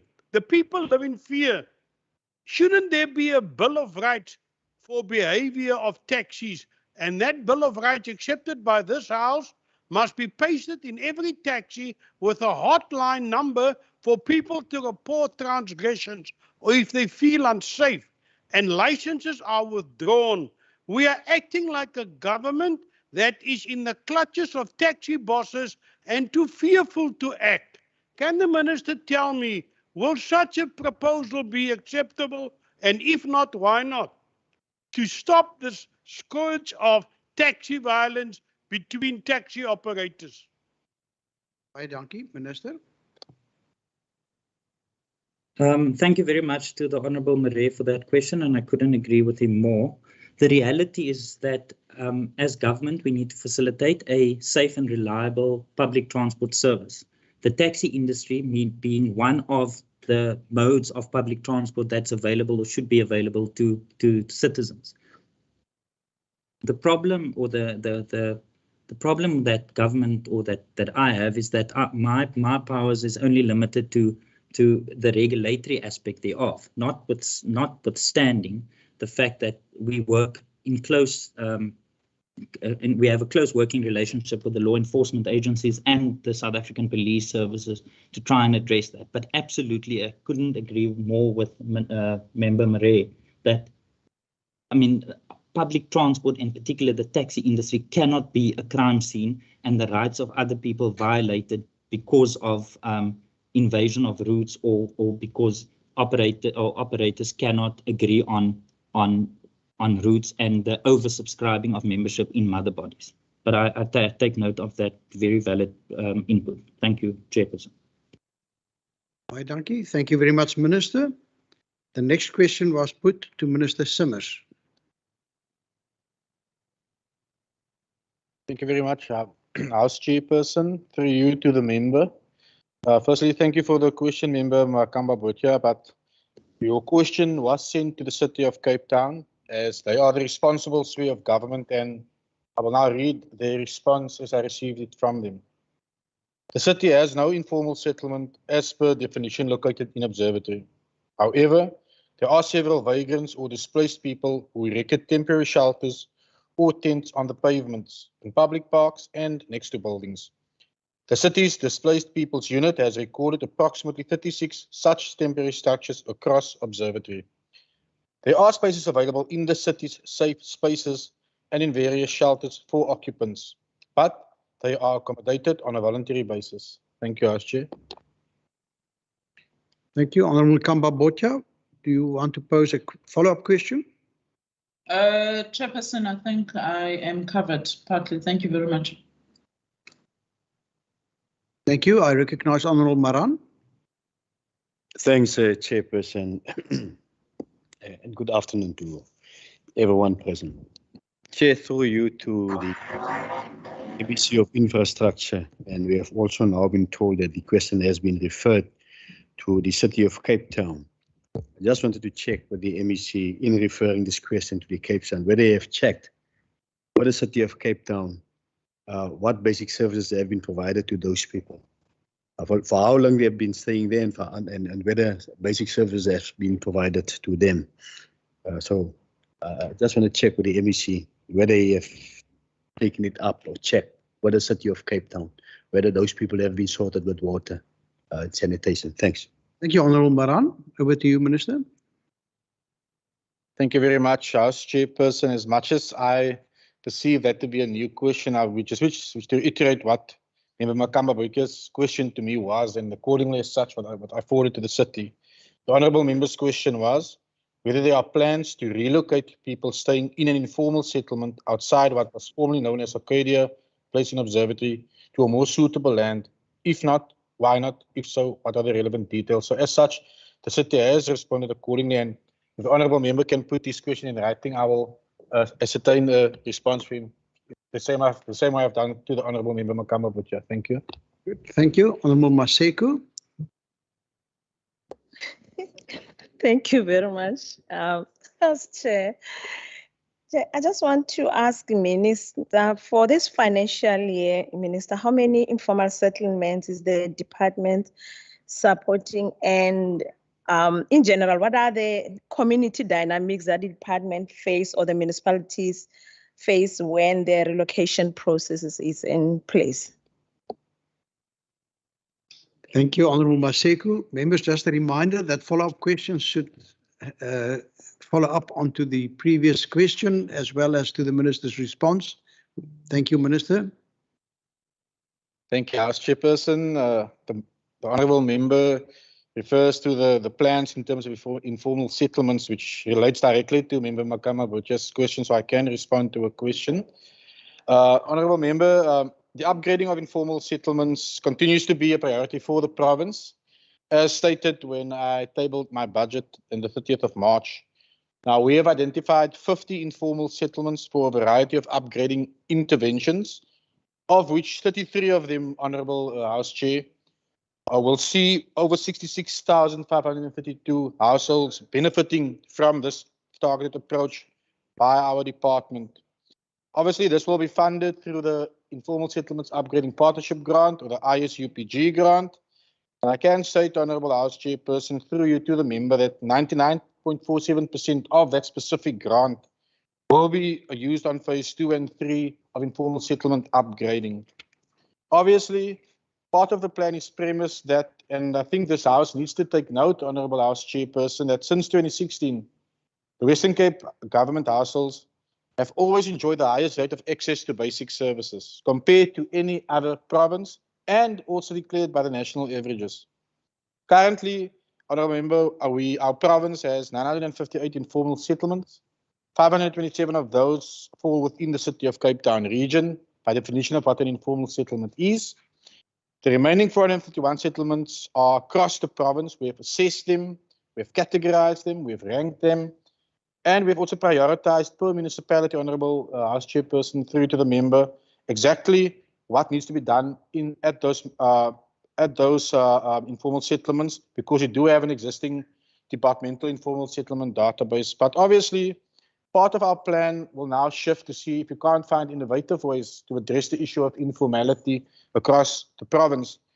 2 of these options, which we have conceptualized, and there are actually 4, but 2 of the 4 we have engaged the national department on, and they are quite amicable to our solution moving forward.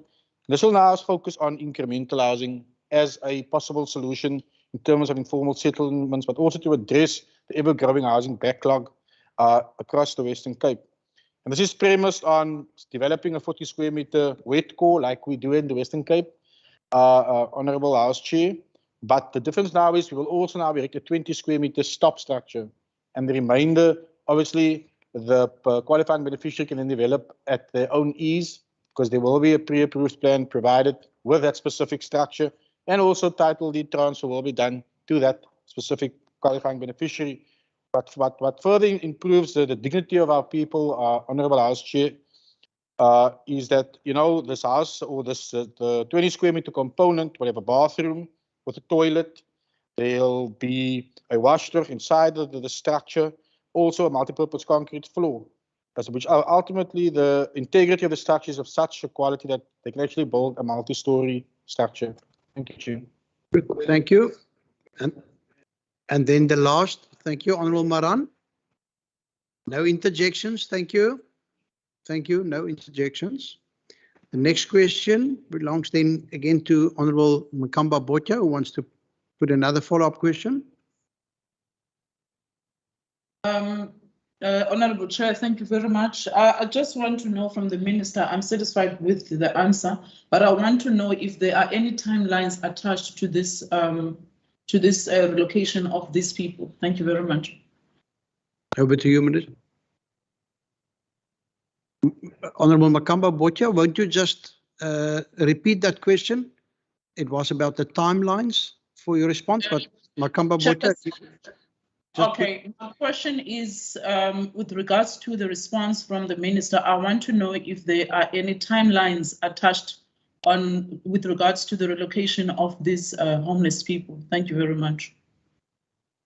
Minister, you were able to hear the question now. Thank you. Please proceed. Thank you very much, Vice Chair, and thank you to the member for the question. Once again, Honourable Member, in my original response as indicated, there are spaces available in the city, safe spaces, and there are various shelters, which ultimately these 36 individuals that have been identified in observatory can actually gain access to. But remember, it's on a voluntary basis, so it's up to them. Thank you, Honourable Vice Chair. Thank you, Honourable Minister. That brings us to the next question. Honourable Christians asked the Honourable Allen. Over to you, Minister of Police Oversight and Community Safety.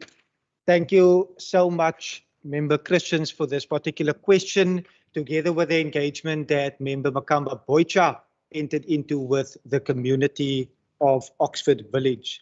In terms of the question that was posed, the Oxford Village in Kills River falls under the Umfuleni Police Station Precinct. The department liaised with the South African Police Service at the Umfuleni Police Station Management regarding the safety and security issues within the area.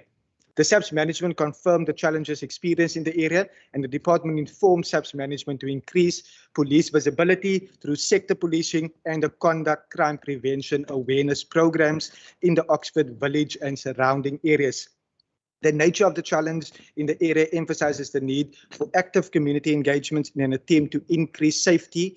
A meeting was held with representatives of the Oxford Village residents, where the residents were encouraged to revive their neighborhood watch structure in order to patrol in the area.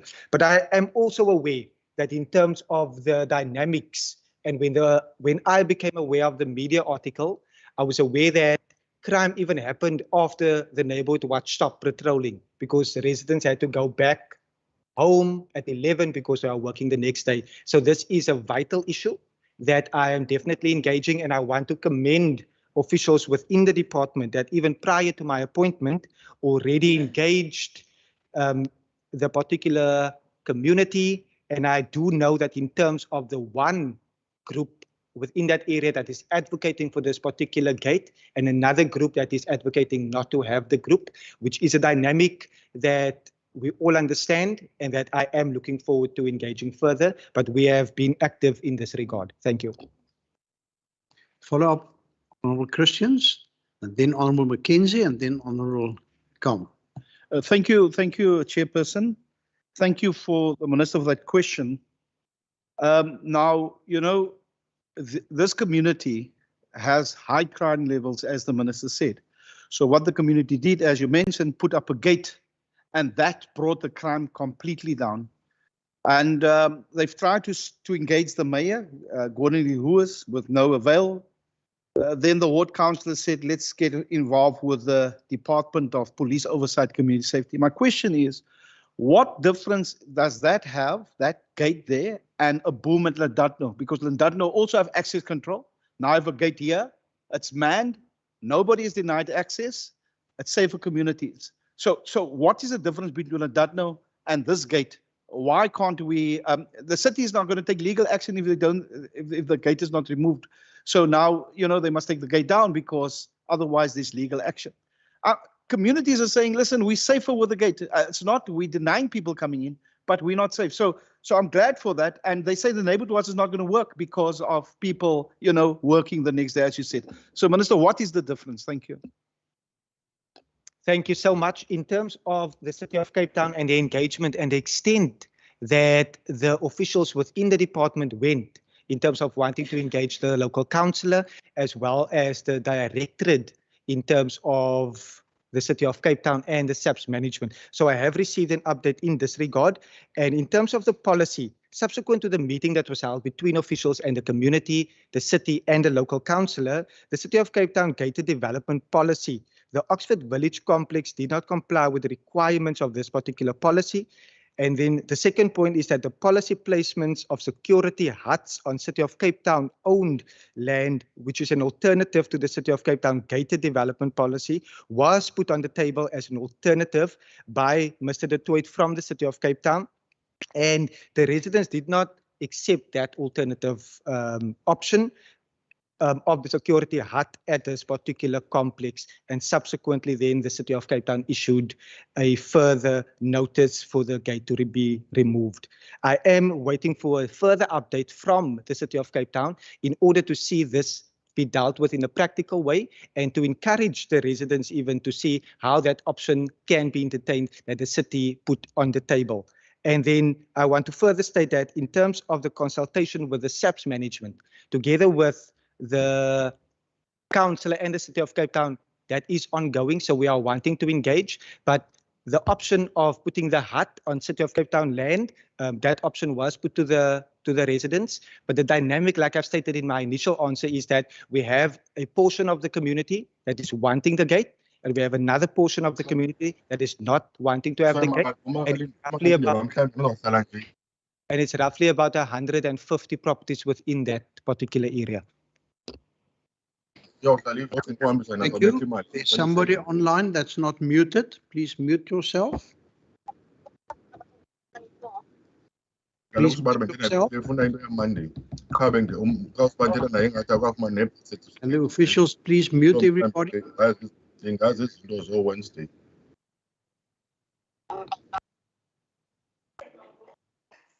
Thank you, honourable members. The next person for a follow-up question is the Honourable Mackenzie. Thank you, House Chairperson. Chairperson, I just want to find out from our MEC if you visited that area, particularly the Mfuleni police station, and what was the outcomes of those visits. Thank you. Thank you, Honourable Mackenzie. I'm not sure if the Minister could hear you. Won't you just repeat that question? Thank you, Chairperson. I just want to find out if the Minister visited that area and the Mfuleni police station, and can perhaps share with us what the outcome of that visit was. Can you hear me, Chairperson? Thank you, Minister. Thank you so much, Member Mackenzie. You actually reminded me in terms of the question. You actually reminded me now, Member Mackenzie, through your House Chairperson. Member Mackenzie reminded me of my visit to Mfuleni, which happened actually on the 11th of April this year, prior to my appointment.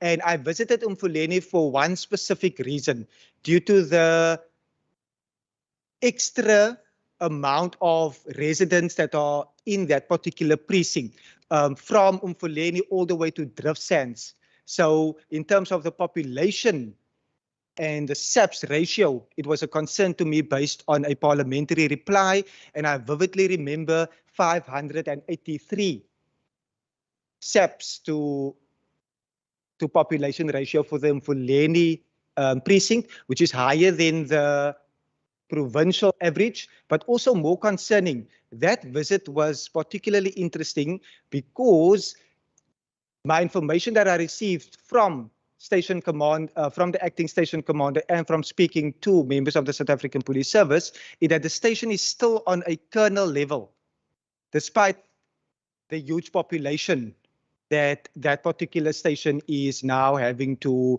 safeguard. But more concerning was that a parliamentary reply to me revealed that it had a 0% vacancy rate.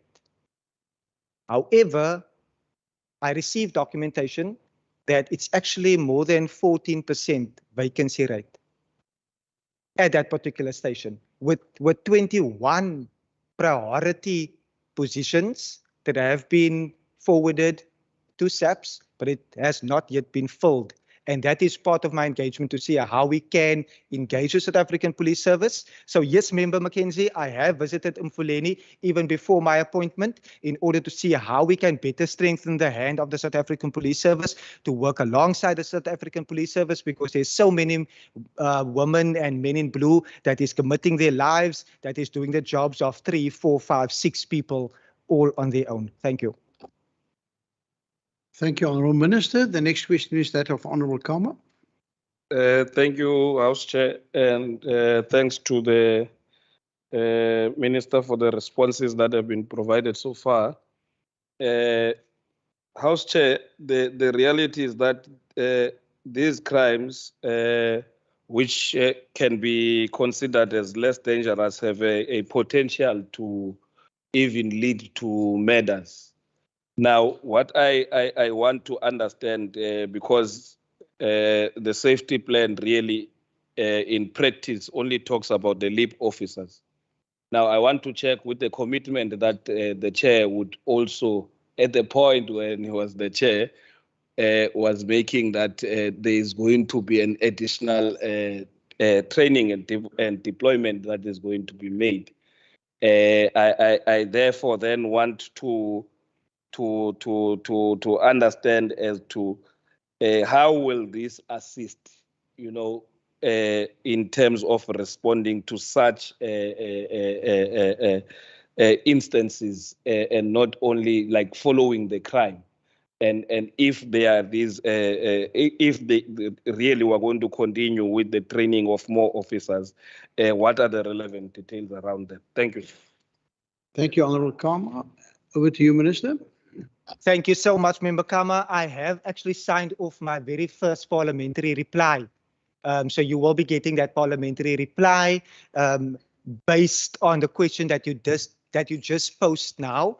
And because you being a first, I do want to further entertain this question now to state that in terms of the priority areas that was identified, the hotspot areas based on the crime stats, areas of concern, LEAP deployments are in those areas. And what I find particularly interesting is that we are able to zoom into a street, into a particular area where we know where crime is happening, because we have forensic information, we have ambulance information, we have information that is being forwarded via community groups, etc., in order to stop crime before it happens.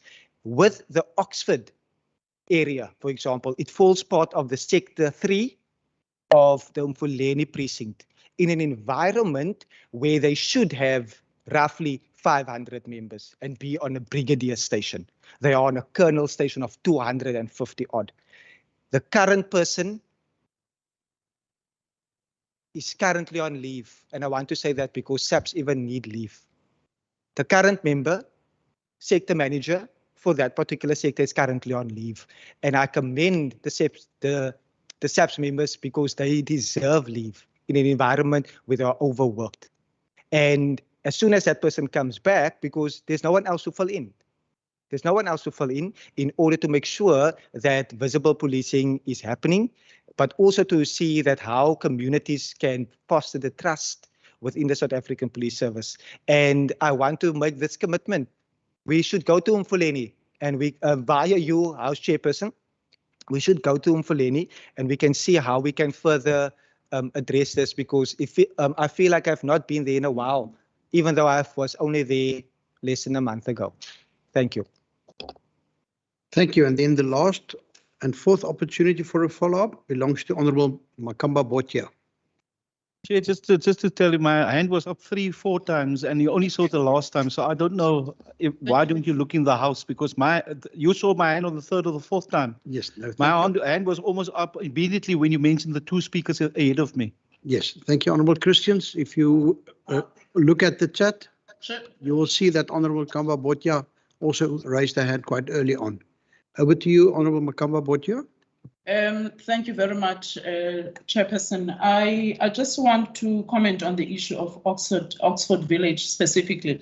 I think that incident should not be treated in isolation, because City of Cape Town has got bylaws that are actually impacting on the lives and the safety of our communities.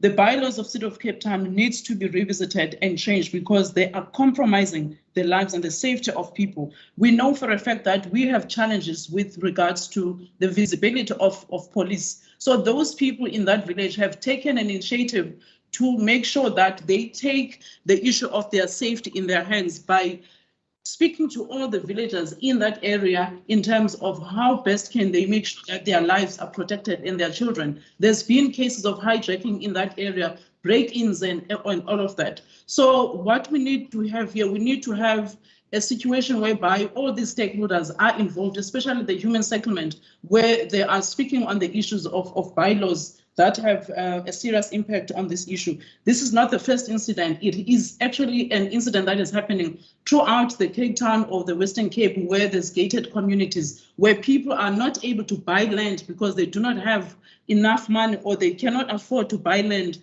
as per the bylaws of the City of Cape Town. So this incident needs to be taken seriously and it needs to be taken with the urgency that it deserves. Thank you very much, Chair.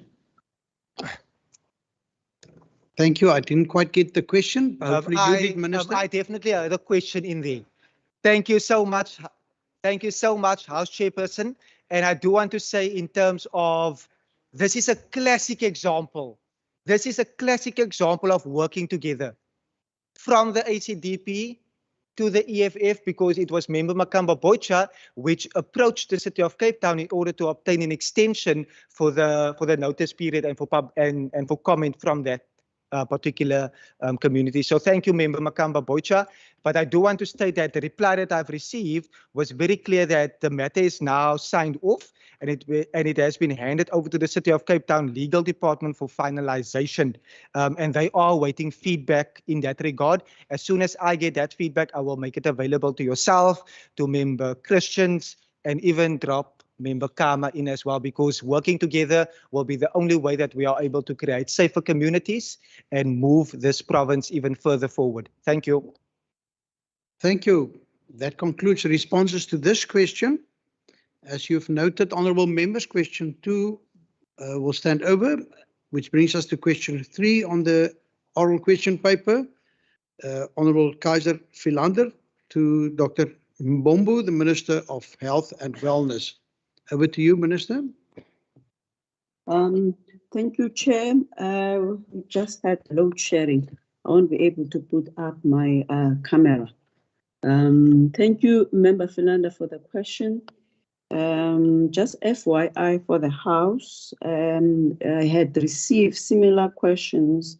I think this one is the 7th one.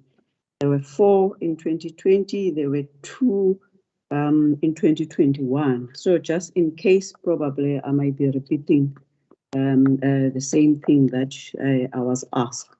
So the question, the first part, indeed, during 2021, there were 78 senseless attacks.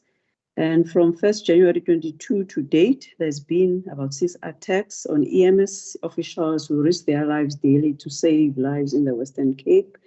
The red zones areas have been identified and EMS officials are not allowed to enter these areas without a SAPS escort. That is the second part of the question.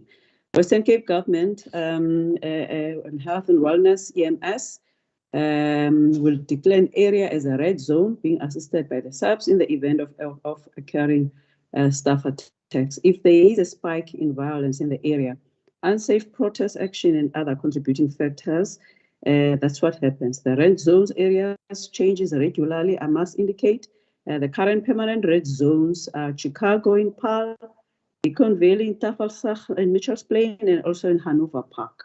Some other nighttime red zones between 18:30 and 06:30 a.m. include, at night, Manenberg, Browns Farm, Nyanga, Guguletu, Kapsteenfontein, Site C, Harare, Mandela Park, the J section in Lingaletu, and Samora Machel in Khayelitsha.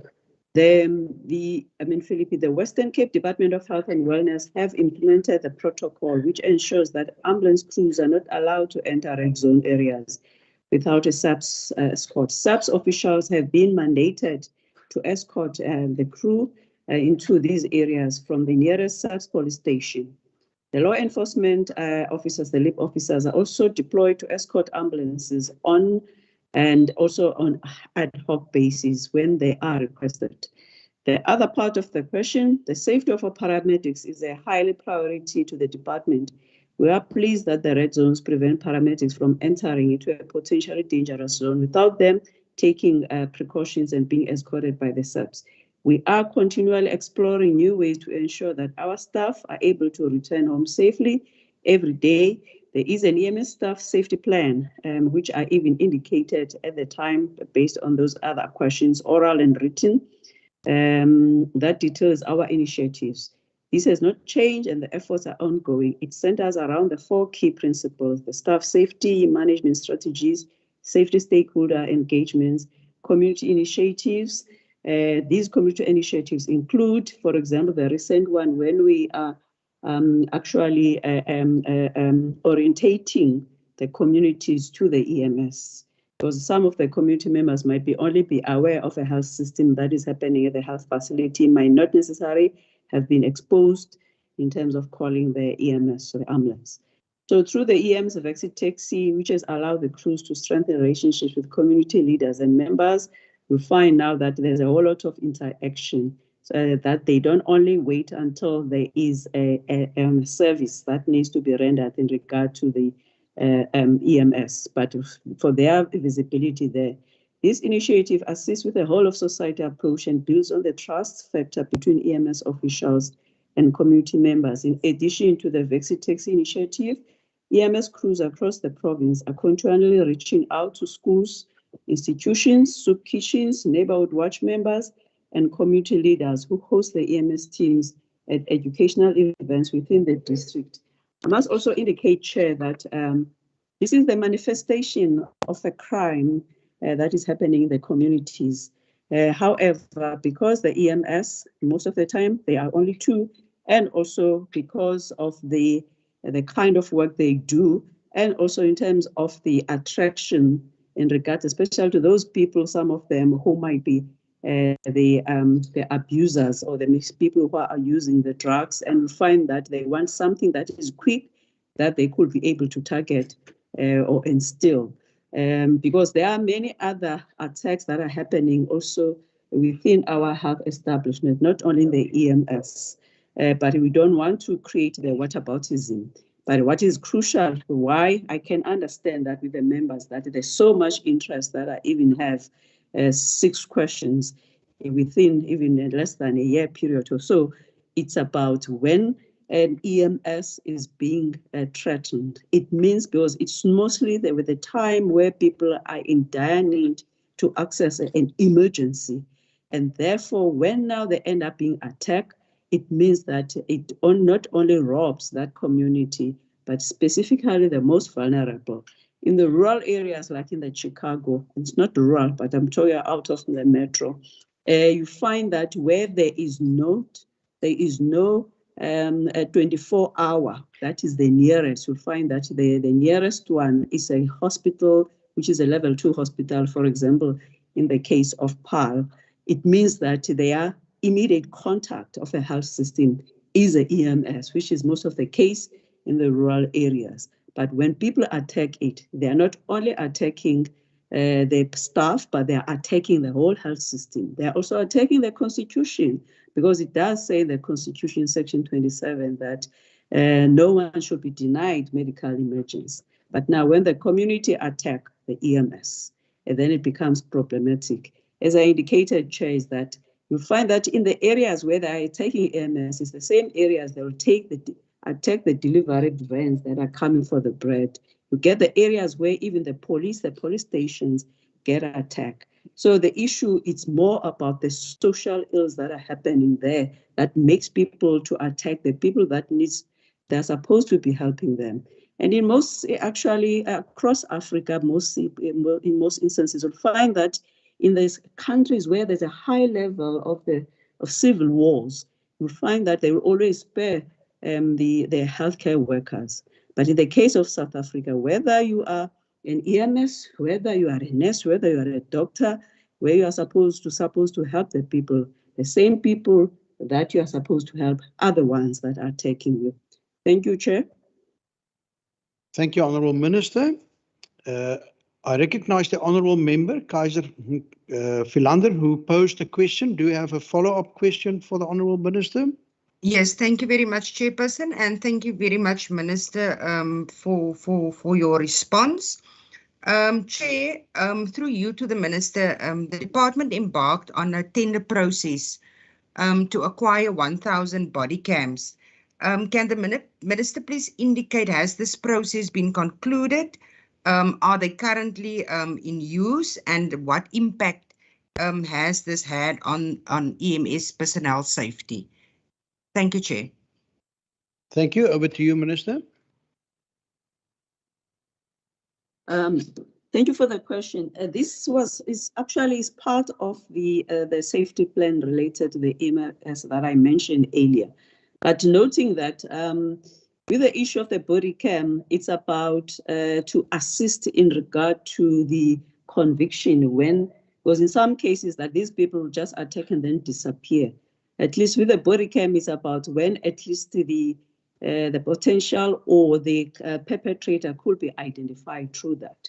But remember, with the criminals, just in the case where you will find that they jump the 6-meter high fences, where they will even, when they want to commit a crime, where they'll find that they'll mess up the whole of the CCTV camera. They know almost everything. But also take note that in some instances, you'll find that the crew, they are on the road, like on the N2, where there will be stones that will be thrown in, or in some instances. So it means that they might not necessarily be, the use of the body cam might necessarily be able of use during that time, especially when they are being approached from the side, from the windows. And there are also in some cases actually where there will be a false a call, and then when they go and pick up, you find that there's no patients. It's just a house where there are some people who are dopey, drunk, and so forth. But it's where they were just targeting any easier target where they could be able to get some fix in regard to robbing them and so forth. Because there were cases where they will be robbed whilst they are picking up the patient, not necessarily by the patient, but by the people from that house. So yes, indeed, it's part of the plan, but also it only assists some aspect of the attack. But in some instances, we rely on the communities to be able to assist. As I indicated, that there are in some community leaders where they even volunteer to assist in case when there is no availability of the subs. Because remember, we're putting too much pressure even on the subs. There was a time that I even went with them, I think that was in Mitchell's Plain, where it took us more than 30 minutes whilst we're in the Mitchell's Plain police station, waiting for them to escort us. I think it was to Tafelsag. But by the time they were escorting us, there were already more than 7 or 8 of the calls within the car, because they've got the monitor and everything. There were more than 6 in that case. We even have to deviate and go elsewhere as a priority one without even going to the other place. But that we have to wait for so long, 30 minutes, in order to be escorted, because they were so busy. Because it's really unfair that the community has to put so much pressure even on the subs themselves, because they are being needed. Thank you, Chair. Thank you, Honourable Minister. Honourable Kaiser Philander has indicated that she's got a second follow-up, and thereafter Honourable McKenzie. Thank you very much, Chair, and thank you so much for the response, Minister. Minister, through you, Chairperson, Minister, how does the department deal with the physical and the psychological impact on EMS staff following these attacks? Thank you, Chair. Thank you. Over to you, Minister. Thank you for the question. The ICAS, which is at the Department of the Premier, we have got the whole of the occupational health and wellness intervention programs that are tailor-made for each and every need, which have been used even also for the staff in regard to the COVID in terms of the deaths and in relation to the recovery and journey to healing. So similar with the EMS, which has been there even before, not only during the COVID. where it's not only about having these for people just to be referred there. We have even brought some of these counseling at a branch level, branch meaning that like Tigerberg, where you'll find that they could have even their own as part of their occupational health, instead of only referring them to the wellness, the .p at the counseling. And then when I had informal engagement, actually with a service provider, it was at a social event who assists the .p in regard to that. They were saying that actually they sent some of the report of the previous year to the Department of the Premier in regard to what kind of the counseling, which people, most of them that have counseled, they indicated that actually the majority of them have been through the EMS, in as much as that they've been, other people have been affected during the COVID. As I indicated earlier through you, Chair, it's about, it's just a common sense in the sense that even for me, when I'm driving in the car, inside the car, driving myself, I don't feel more comfortable until I get home. Even if at home, there might be burglary or there might be some criminal activities whilst I'm sitting there. But I'll always say that at least I'm home. But when you are in the car, in the moving vehicles, if it's not about the accident, it's also about where you don't have the four walls to protect you. And also at the clinic, for example, like a house, you may find that there are also your colleagues who have got the security where people, at least, even if I'm in consulting room number 5, at least by the time the criminal come to me, will have passed through the security, will have passed through all others up to the passage. At least there's that element of some safety. Maybe they've also burglar windows, doors and all of those. But when you're in EMS, without even being attacked, that you are in the moving vehicles and it's only the two of you, and you might see them, most of them, they're very young. That alone, it does actually portray them as more at risk generally. Just imagine now when they're being attacked, and they're being attacked whilst they are still in their doing their own job. As I always have been saying throughout that, when you attack a healthcare worker, when you attack an EMS specifically, you're not only attacking that individual, you are even attacking that community which should be denied access to health services. Actually, we are attacking the whole health system, because now that we have to wait for longer for the people to be escorted. It's not only unfair or it's an injustice, but also it's a whole issue about the constitution now that is being attacked. Thank you, Chair. Thank you. And then the next question is being posed by Honourable Mackenzie. Thank you, Chairperson. By you to the Minister, thank you for the response. It's obviously heartbreaking to hear what some of our staff members are going through. I want to find out from the Minister, by you, House Chairperson, in terms of prosecutions, I don't expect the Minister to know the exact number, obviously, and I'll do a formal parliamentary question. But has she been aware of any formal prosecutions of any of these individuals that keep attacking our healthcare system, or in this case, our EMF staff members or our EFF people that assist in these cases? Has she been aware of any of the prosecutions of these individuals? We understand sometimes arrests get made, but part of the problem that I've identified is the prosecutions. And have she been aware of that? Thank you. Thank you. Your response, Minister? Yes, indeed. Thanks, Member Mackenzie, for that. One case I recall, because I kept on going there during the court case in Khayelitsha, when the attack was, there was a patient inside, a middle-aged lady there who was on, actually they came and fetched her, and then whilst they were driving around the Meway, that's when they were attacked, they were robbed. And not only attacked, but also even robbed. They even robbed and took the phone from the patient that was bleeding no harm. But what now made it actually to have even the conviction in that case, and also in some instances we report these, and then we'll find that it's only about the attack. But when we phrase it and then being assisted by the SAPs themselves, like in the case of the Kalicha, when we have to go to court in and out, there were also civil society groups, the faith-based, and everyone were there, some of them who witnessed this, although it was late. That we had reliable witnesses and also even the patient themselves, it helped us because now it was strengthened, not only looking at one part of this is just a minor kind of an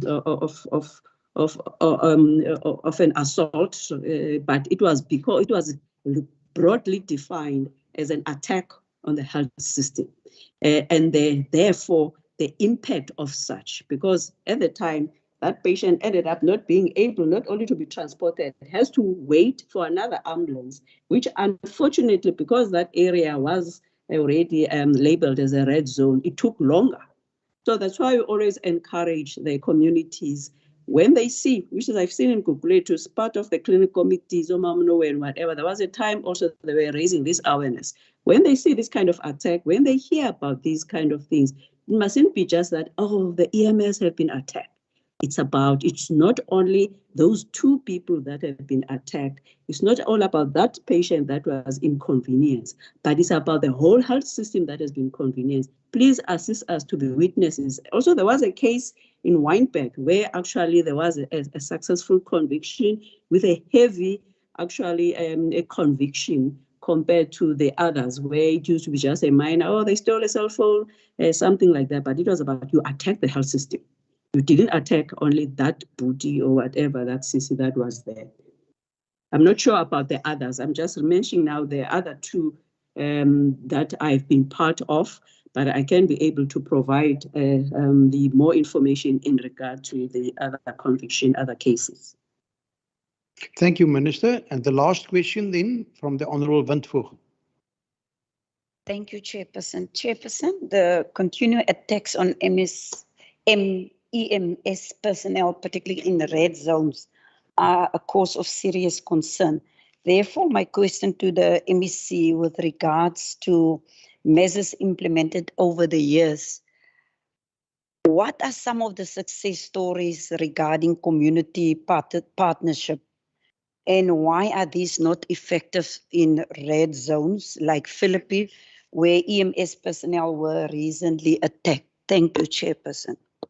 Thank you. Minister. Thank you, Member Windvoog. I think as I indicated earlier, if you look in terms of the crime that is happening in those areas, it's not only the EMS.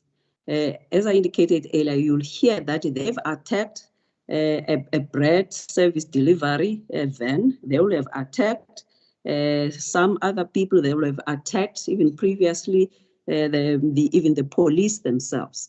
So it is a crime that is there, but it's about when we make an example that when there's a child who will be on the streets late in the evening or when there's a woman, the chances of those two as a vulnerable groups and also on the cases of the violence against women and children, they are more highly likely to be murdered or to be raped as compared to when it is a man. It's a similar kind of an example when it comes to the EMS. So there in those areas, you'll hear that in the clinic, they will have come in and rob and stole even the patient's kind of things, goodies, and also will have even gone to the shops and robbed. So it is a crime that is happening in that area. But you find that now the EMS become the target, as I explained in terms of it, what is the vulnerability in regard to this type of a service and also type of these health professionals. So that's why I'm saying that it is the whole of society approach. Remember, they are being attacked in the communities, So in the communities, there are various stakeholders. So that's why we say that with the statutory bodies like the clinic committees, hospital boards, and also with the others like the KDF, just making an example, and others in other areas, they do assist in regard to this because it is a socio-economic, a community issue. It's not a health issue. Some of other people, they even suggest that, why don't you have, I think there was a question, Member Windvoog was asked about, what about the having a security probably to accompany them and so forth. So there were some questions like that, where we said that the issue is that our main job is about rendering a health service.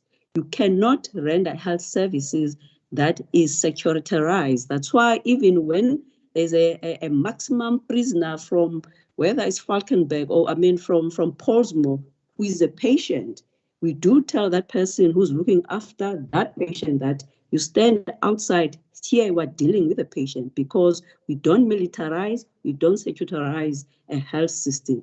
So unfortunately, until the issues are being addressed within the community, which is what tries, so as I indicated earlier now, that the community mustn't only see them at a glance when they are having that ambulance thing, whether they've never seen them compared how they see on daily basis the nurses, and then have built relationship. So through the Vexi Taxi, and also even them, the healthcare EMS, they've been able now to have that engagement with the communities beyond in the space of when they are rendering a service. So it's the same thing with the patients, because if you look at the areas where the patients will come with the interpersonal violence, have been beaten, and so whatsoever, it's the same area where you'll find that there are attacks for others, but it will be more worse with the EMS, because they are vulnerable groups than any others within the health system.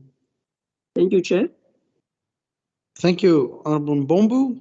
Honourable members, that is the end of questions for oral reply, which brings us to the next item on the agenda, which is statements by members. Are there any members from the DA? I recognize the DA. Yeah, thank you, House Chair. House Chair, over the past number of years, South Africa's rail system has come under increased attacks by criminals. Process lack of action only served to exacerbate the targeted destruction of railway lines and stations. After more than 2 years, our central line is still inoperable, owing to the destruction of property, illegal land invasion, theft of cables and other equipment. Without a concrete plan, promises of the National Minister that the line will be restored soon remains a pipe dream, and our commuters will continue to suffer. While SAPS has made numerous arrests in recent months, many cases have remained unsolved, allowing criminals to get away with the crimes. This is why the 20-year sentencing of a man who set fire to a train is encouraging. However, there are many cold cases that needs to be dealt with. Sadly, House Chair, a new form of violence has been unleashed against the long-haul bus company Intercape. Over 150 attacks have been perpetrated against assets of the company. These attackers have no regard for the pain it caused to the families and those drivers and passengers who have become collateral damage to the extortion racket. It is therefore with sadness that Mr. Banginkaya Machana, an Intercape driver who went about his work to support and feed his family, was killed by a rogue element in the taxi industry on the 25th of April 2020. Today, a family is in mourning and without a father and breadwinner. House Chair, I wish to call on SAPS to take whatever action necessary to apprehend and convict these criminals who seek to destroy lives and public property. We must protect lives and livelihoods. I thank you, House Chair. Thank you. ANC. Chairperson. Honourable Dagmo. Ek praat van ver. Kan jy my van ver hoor? Ons hoor u duidelik. Ek praat van Oudtshoorn af. Maar jy kan my hoor. Chairperson, there should be no doubt that the Honourable John Steenhuisen visit to the Ukraine has absolutely nothing to do with the humanitarian response of facts, all facts, but everything to do with pleasing those funders that he needs to please. Mass killings have been happening on the Cape Flats for longer then the Honourable Steenhuisen has been the leader of the DA.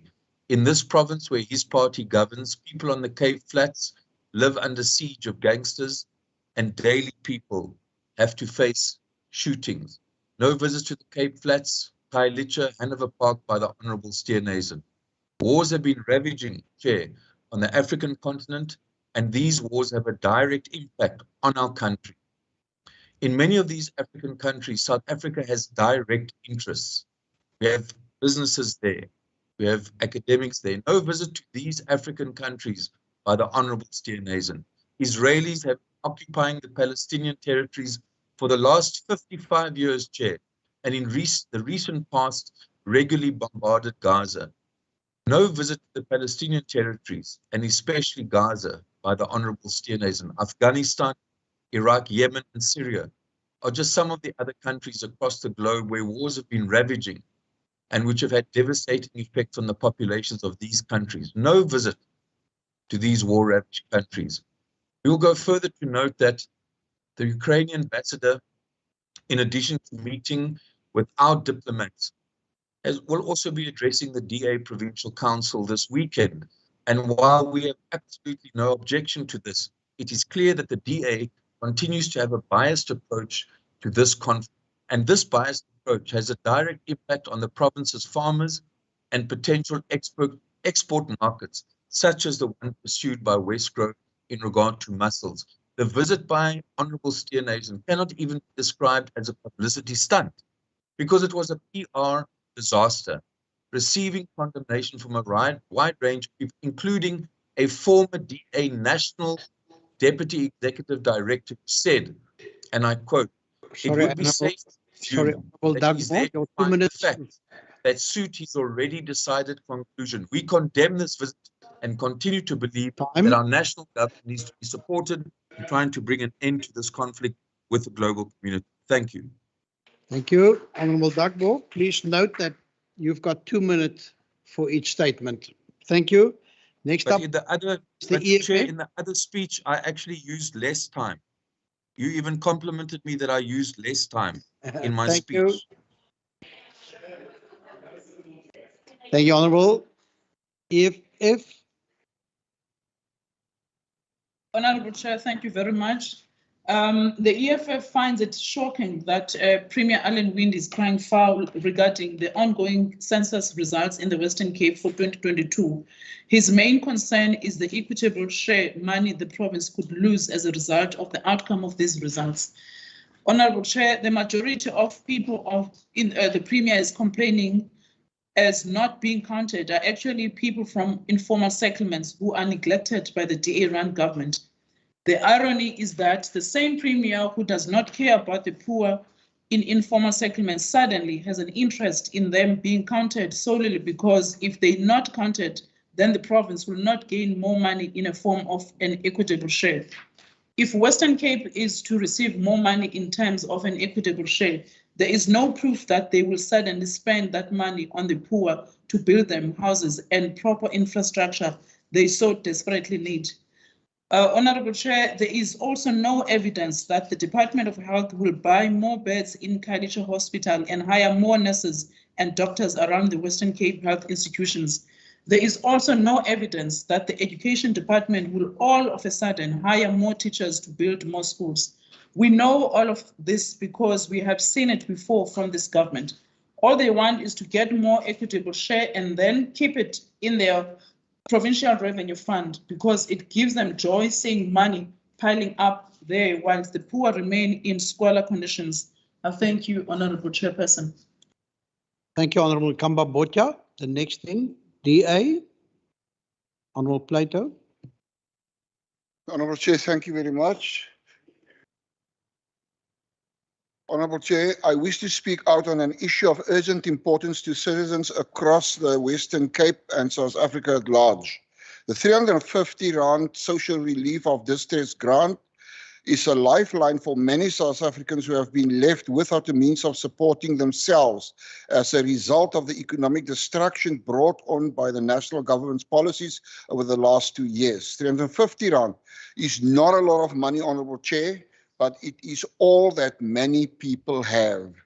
And yet SASSA has proven itself unable to provide even this pittance to the most vulnerable members of our society. We have heard reports of people who are still yet to receive their money for the months of April, and SASSA seems to be no closer to resolving the situation. The agency has indicated that the delays are a result of the changing legislative framework due to the end of the state of disaster. To this, we ask why this problem was not foreseen. How can SASSA leave 10 million people high and dry across the country, with many of them in this province? I have invited SASSA to appear before the Standing Committee on Social Development as soon as possible. And my promise to this House today is that we will do all we can to hold them account for the good of the most vulnerable citizens of this province. I thank you. Thank you. And the next is good. Honourable August. Thank you. We then move on to the ACDP. Honourable Christians. Thank you, Chairperson. Chairperson, Irish statesman Edmund Burke nailed it when he said, the only thing necessary for the time of evil is good men to do nothing.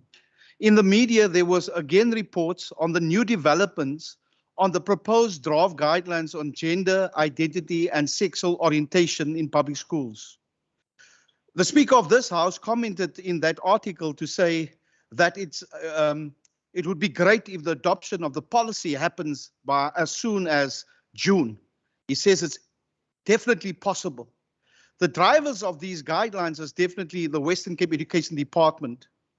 As the ACDP, we cannot keep quiet. I want to place it on record that these guidelines is evil and ungodly. We oppose this policy and ask this Western Cape government to throw it in the garbage bin where it belongs. Many citizens of the Western Cape is asking, what is the ACDP doing? On the 26th of April 2021, the ACDP picketed outside of this legislature, where we called for the rejection and scrapping of these draft bylaws on gender identity and sexual orientation in public schools of the Western Cape Education Department. And we will continue to engage communities to reject this ungodly guidelines. The draft guidelines are awaiting the sign-off of the Minister Safer, after which it will become policy in our schools in 2023. I want to ask the outgoing Minister Safer, within your 8 years of hard work in education portfolio, is this the ungodly legacy that you're going to leave behind? How can we allow learners to dress in a manner that matches their perceived gender identity? Or how can we allow unisex bathroom facilities? How can we allow binary pronouns as his and hers to be changed to them and they? The ACDP cannot be silent with this satanic policy. The ACDP rejects this draft policy for what it is, a draft policy from the pits of hell itself. The ACDP rejects the attempt of corrupting fertile young men. The ACDP rejects this plan to hell where it belongs. I thank you. Thank you. ANC? No ANC? Chairperson? Chairperson? Yes. Thank Yes. you. Can you hear me? We hear you. Yes. We hear you, Honourable Mvimbi.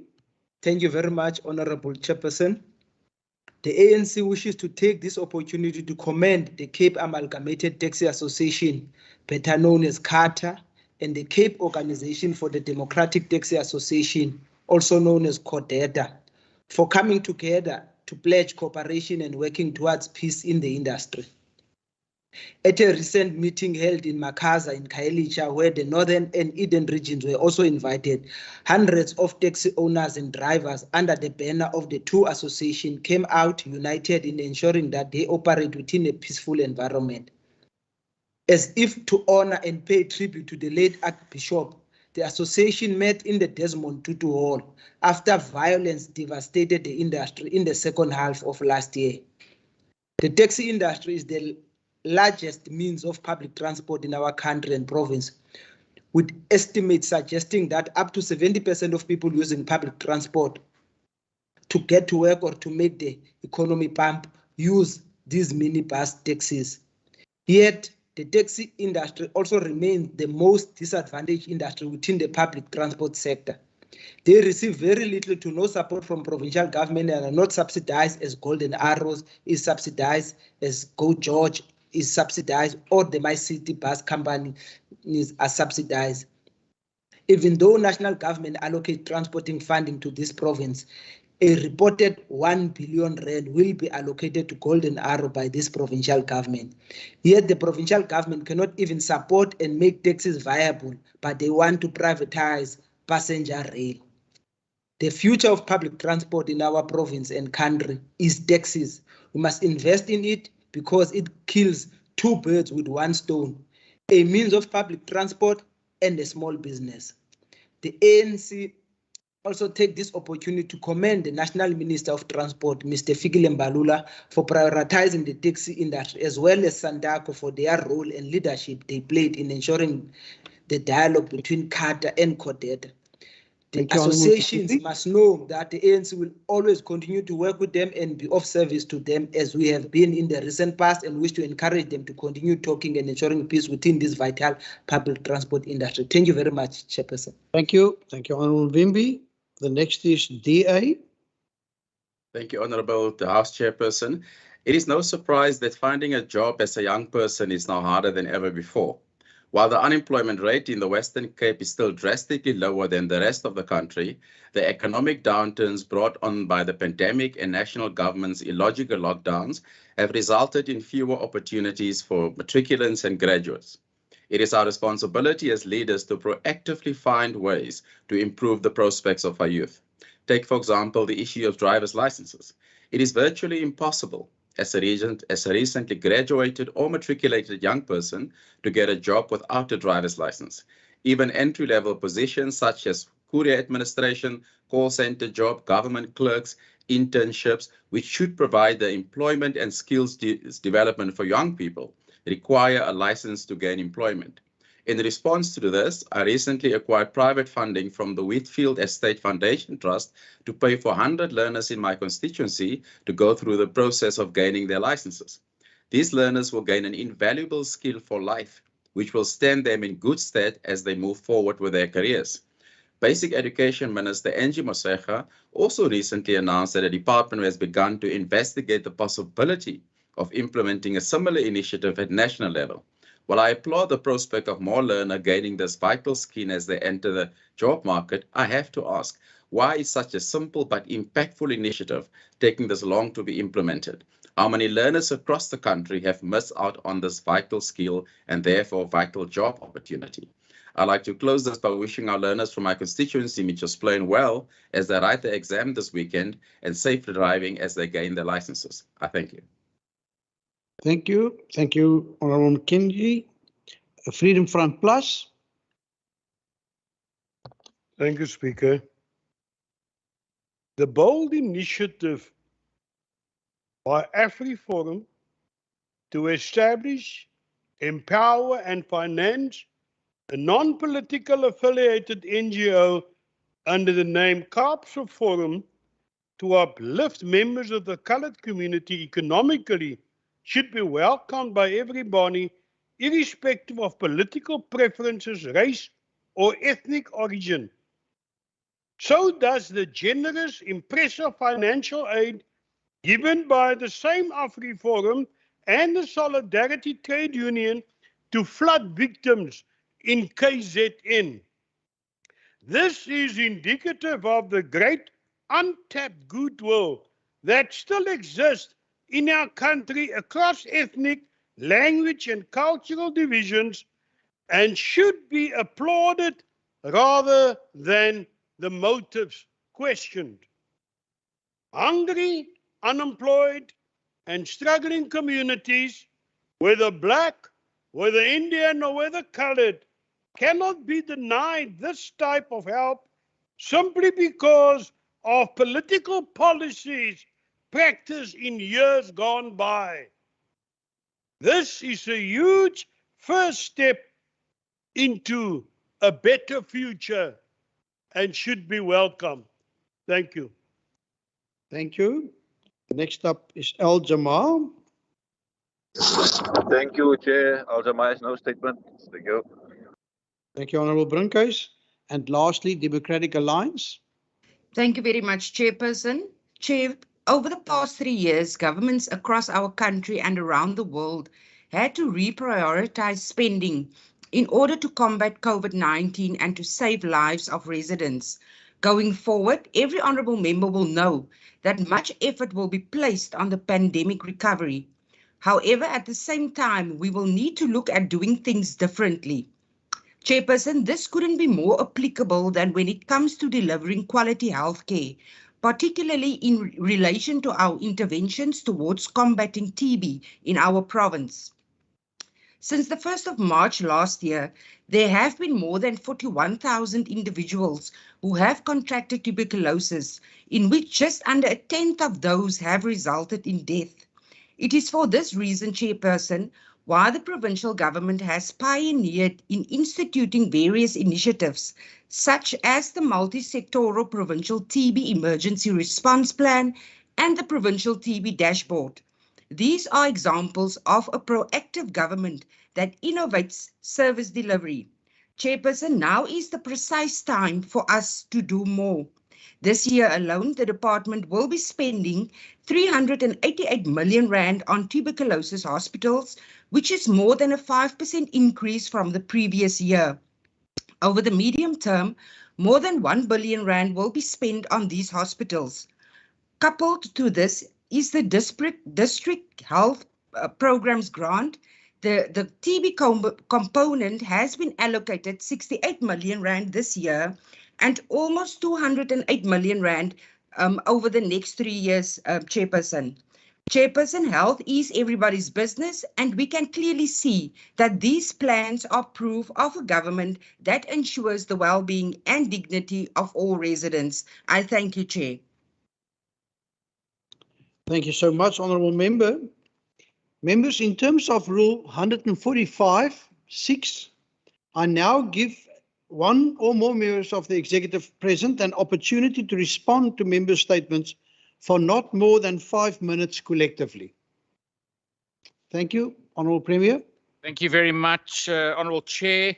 I'll try to keep this very short, so I'll only deal with the Honourable Makamba Botcha's statement. First of all, I think she definitely needs to go and read the blue book from Treasury, because she'll see where the money goes and how it is spent. She should be getting behind this census, just like everyone else should, because this is not only about budget, it's about planning tools, it's about the Gini coefficient, understanding the gap, something that they say they stand for. She should get behind it, stop complaining. It's about dealing with crime, it's about dealing with education, it's about dealing with healthcare, it's about dealing with poor people, it's definitely about getting the numbers right, and it is absolutely disgusting that she actually stands against it. She should be standing for it for the poor people of this province. Thank you. Honourable Bradell. Thank you, Honourable House Chair. To the Honourable Duckmore, maybe he must stop trying to interfere in government by meeting with officials in Oudtshoorn and come and do his job. In this country, Honourable Chairperson, we've got 17 million people on a grant system because of ANC corruption, nothing else. 17 million people who suffers because of the war in Ukraine. 17 million people that will suffer because fuel prices will increase, food prices will increase because of the war in Ukraine. If he doesn't understand that, then it's just to testify that the ANC is a party who wants to keep people into poverty, Honourable Chairperson. So he should be ashamed of himself, and the DA will keep on the course to fight for world peace. Honourable Chairperson, ek gaan dit in my agbare huis, Chair, en ek gaan dit in my moedertaal doen, want dit is iets baie naby aan my hart. En ek wil vir die agbare Christian sê dat ek het die hoogste agting vir sy waardestelsel, maar ek wil nie dit verlaag tot 'n politieke debat nie, en ek sal graag 'n koppie koffie met hom wil drink, want deel ons in dieselfde geloof en aanbid ons dieselfde God. Is dit 'n God van liefde, 'n God wat alle mense geskaap het, en dan moet ons teruggaan na Matteus 7 toe, wat sê, ek sal nie oordeel nie, want die oordeel waarmee ek oordeel, sal oor my geoordeel word, en ek sê dit in alle liefde, en hy sal dit verstaan, en wie is ek om 'n geskaapene van God te oordeel? So ons moet baie versigtig wees in hierdie debat. Agbare speaker en dan aan die agbare Maree, ek het sy statement so 'n bietjie gemis, maar ek wil vir hom sê, and I need to put it on record, that this was the first province who offered help to KZN. I phoned the Premier, we discussed it, and we said we will not go to the media because we help and we offer help to KZN because it's the right thing to do. We've sent rescue people there, we sent 4x4 vehicles there, we sent a jock team there to help the people of KZN, and the National Minister will thank us for that, and she will testify to that. So this government is always there for the people of South Africa, and we will always stand behind the people of South Africa. Thank you, Chairperson. Thank you. I recognize two more members of the executive, Honourable Maynier and Honourable Mitchell. We've got some 2 minutes left. Thank you, Chairperson. I will be brief. Honourable Maynier. Thank you, Chairperson. I will be brief. Am I audible?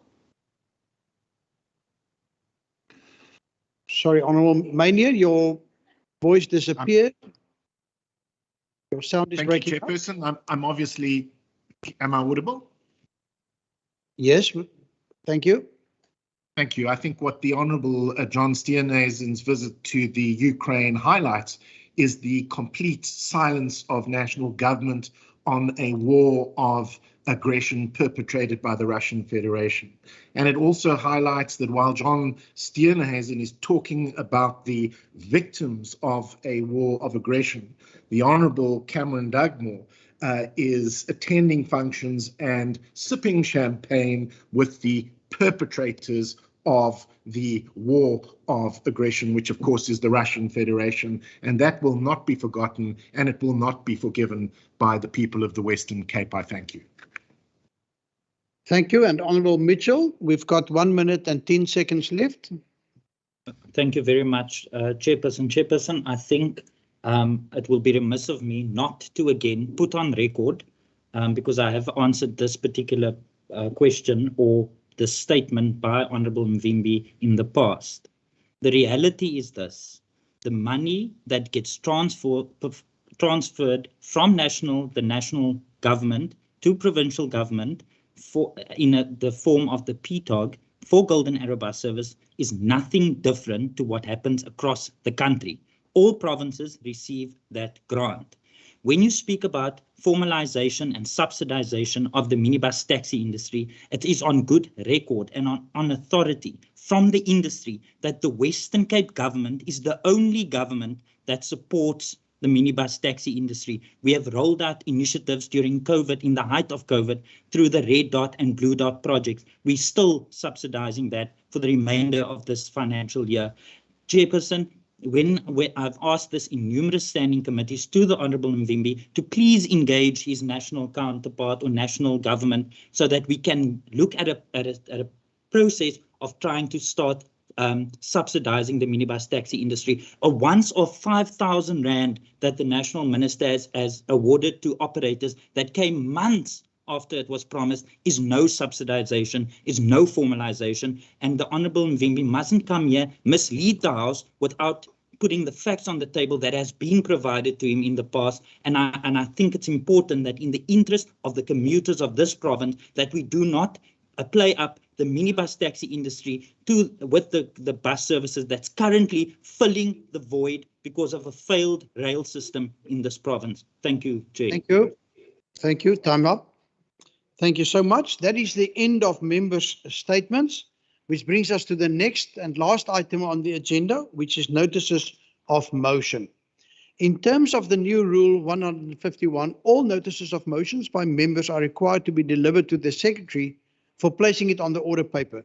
These motions have been duly submitted and published on the order paper below the line. With motions without notice, we now move to motions without notice. I would like to inform you that in terms of the new Standing Rule 150, pertaining to motions without notice, condolence and congratulatory motions were submitted to the Programming Authority prior to this plenary on the 3rd of May 2022. Members are also reminded that motions without notice pertaining to congratulatory and condolences will not be allowed in the sitting that have not been processed by the Programming Authority. I've been informed that in the Programming Authority meeting of the 3rd of May 2022, political parties did submit the names of honourable members in the desired order of speaking and those who had wished to move a motion without notice in this sitting of the House. I will therefore, just for noting and for the purpose of the minutes, call out the honourable members whose names have accordingly been submitted and approved. The following members' motions have been approved by the Programming Authority as follows. Honourable Brinkhuis, Al-Jamaa, Honourable Bosman, DA, Honourable America, DA, Honourable Lekker, ANC, Honourable America, DA, Honourable Botha, DA, and Honourable Windvogel, ANC. I now put the motions duly submitted and approved by the Programming Authority to the House. Are there any objections? No objections? Agreed to. These motions will appear in the minutes of proceedings and in Hansard in each individual member's name as if that member had read them aloud. I will now afford the opportunity to members to move motions without notice as per Standing Rule 152D. This could also include motions without notice that were not approved in the Programming Authority meeting. Members are reminded that the 30 minutes as per Standing Rule 152D will start now. I recognize the first honourable and honourable member. It is now your opportunity, Honourable Brinkhuis, to move. Thank you, Chair. I'm covered. Thank you. Honourable Brinkhuis, we can hear you. Yes, Chair. Thank you very much. I'm covered with a motion. Thank you. Thank you. Honourable Said, you're rising on a point of order. Yes, Honourable Chair. I think we were sent a list by the Chief Whip of the Majority Party earlier, so maybe we should go according to that. Thanks. Correct. Thank you, Honourable Brinkhuis. You have the opportunity to read your motion. I'm going to give you an opportunity just to find it. In the meantime, Honourable Christians, would you like to move your motion? Thank you, Chairperson. The ACTP extends our sincere condolences to the family of the late Soraya Bardin. She was a school secretary of Primrose Park Primary School in Manenberg, a position she held for more than 20 years. The 61-year-old grandmother was fatally shot on her way to school. A 6-year-old grandson with her in the car at the time of the shooting. Our prayers is with the family, colleagues, and community. I thank you. Thank you. Members, I move that motion be considered. Are there any objections to the motion being moved without notice? None? No. There is no objection, therefore agreed to. Sorry, Honourable Brinkhuis, I've put you on the spot, but your motion was agreed to in Programming Authority. Honourable Dugmore, it's now your opportunity.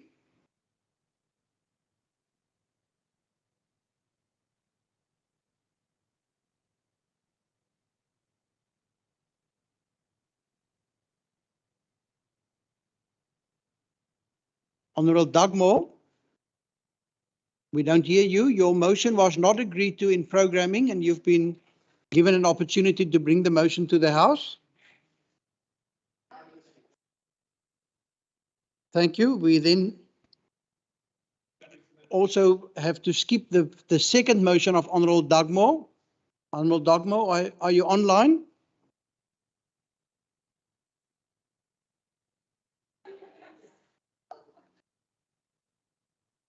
Honourable Dugmore, a last opportunity.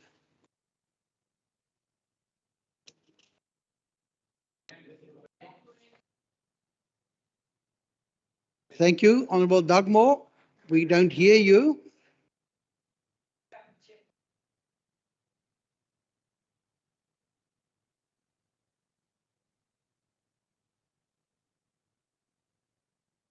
Thank you. Thank you, Honourable Dugmore. So let's go on to Honourable Said. Honourable Chairperson, I move without notice that the House notes with a deep sense of concern the culture of racism in many former Model C schools in the Western Cape that continues to rear its ugly head across the province, and calls on this provincial government to put strict measures in place to prevent and deal decisively with the demon of racism in our schools. Notes further that 3 grade 11 pupils from Stellenzicht Secondary School in Stellenbosch were racially abused by a fellow learner who referred to them with a K word, allegedly in the presence of teachers, and the learner was merely ordered to apologize for this. Calls on the school to provide the affected learners with social support, and further calls on the WCED to reprimand the teachers and impose stricter sanctions for racism in our schools. I so move. Thank you. Are there any objections to the motion being moved without notice? Object. There is an objection. The motion will be printed on the order paper. The next motion is in the name of Honourable Kama. Thank you very much, House Chair. On behalf of the ANC, I move a motion without notice that the House notes and commends the members of the South African Police Services for the arrest of 4 members of a car hijacking syndicate in Khayelitsha on the 26th of April, after SAPS members from Harare pounced on a chop in Block 54, Kuyasa, when they found the suspects dismantling 2 vehicles. Upon further investigations, showed the vehicles were hijacked in Rondebosch and Sea Point. Several number plates and other car parts were also discovered in the premises. Lodged the work and calls for more resources for similar operations to address the hijacking syndicate in the province. I so move. Thank you. Are there any objections to the motion being moved without notice? No objections? Agreed to. The next motion is in the name of Honourable Baku Force. Order. Order,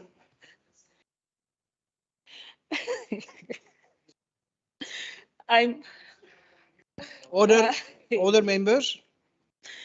I move without notice that House notes with concern report of the kidnapping of a 2-month-old baby, Kaisha Menir, who was snatched outside ShopRite in Bishop Levis at the weekend.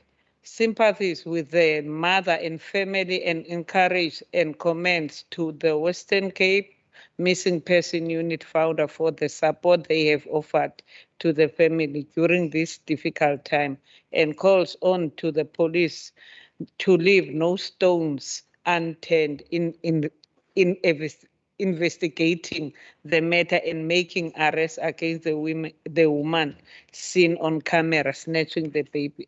I so move. Thank you, Honourable. Are there any objections to the motion being moved without notice?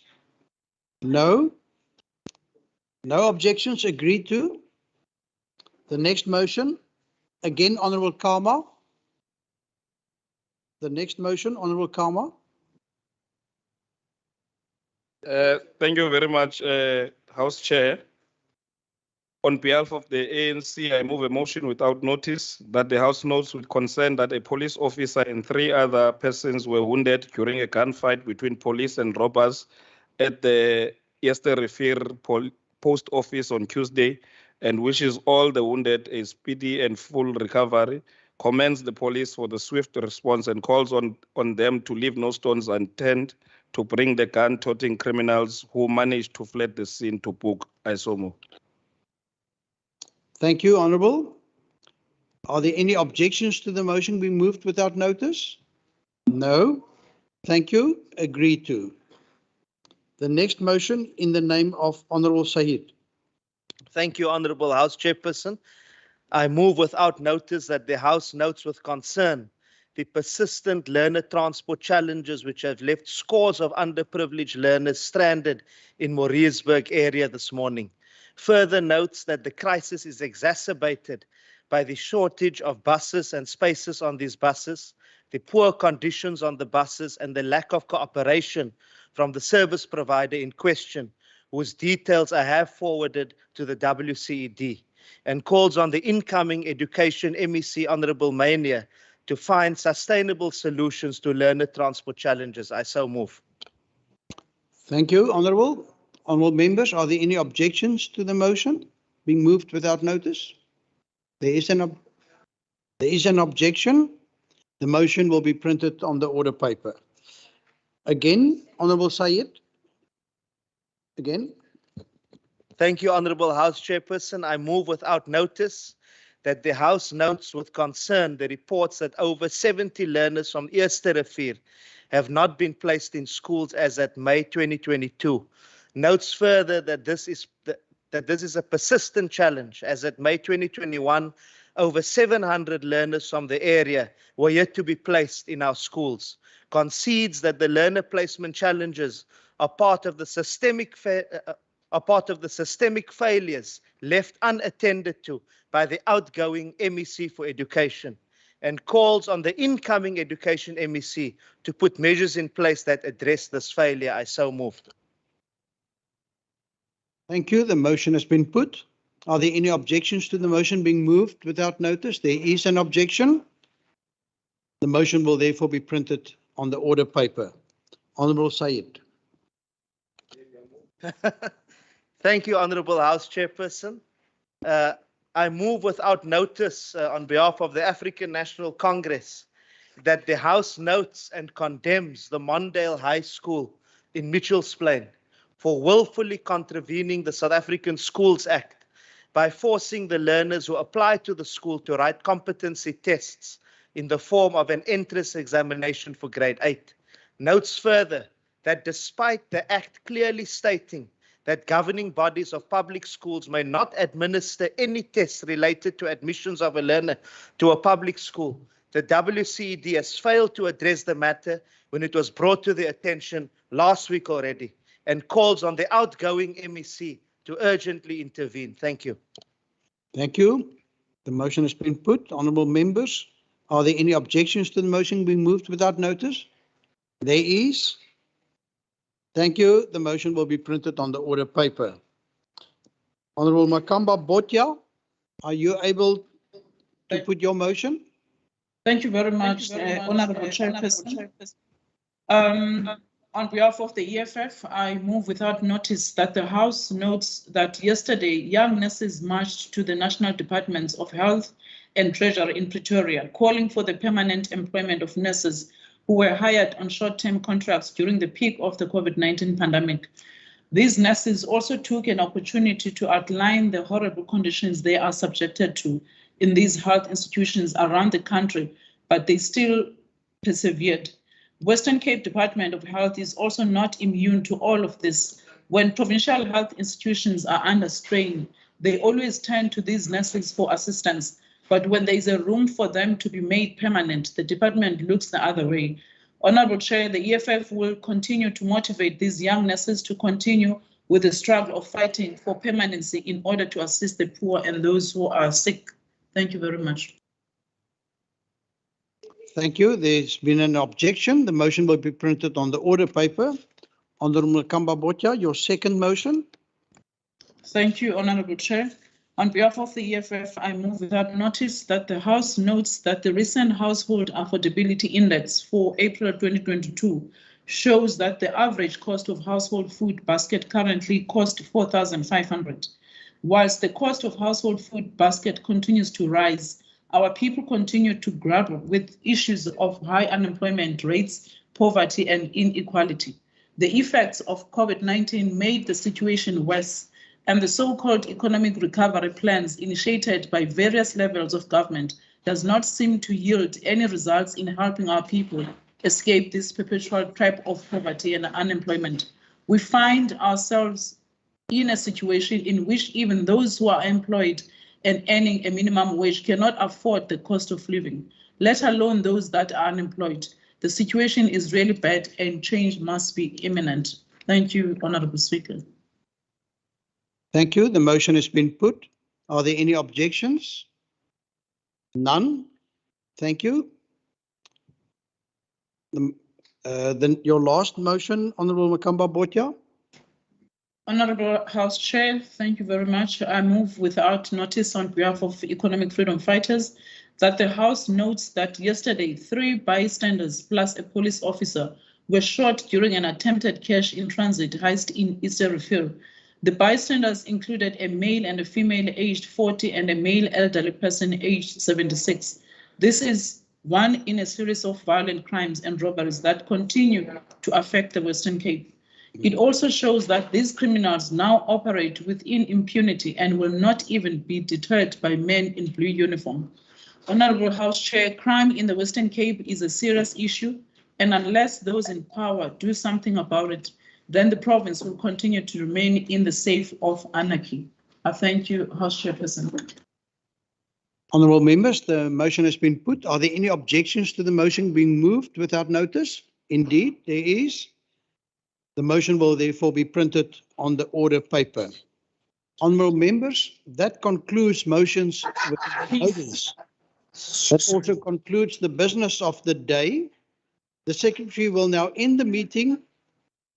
Order, and all members will be exited from this sitting. You are requested to remain in your chairs until the procession has left the House. The House is adjourned.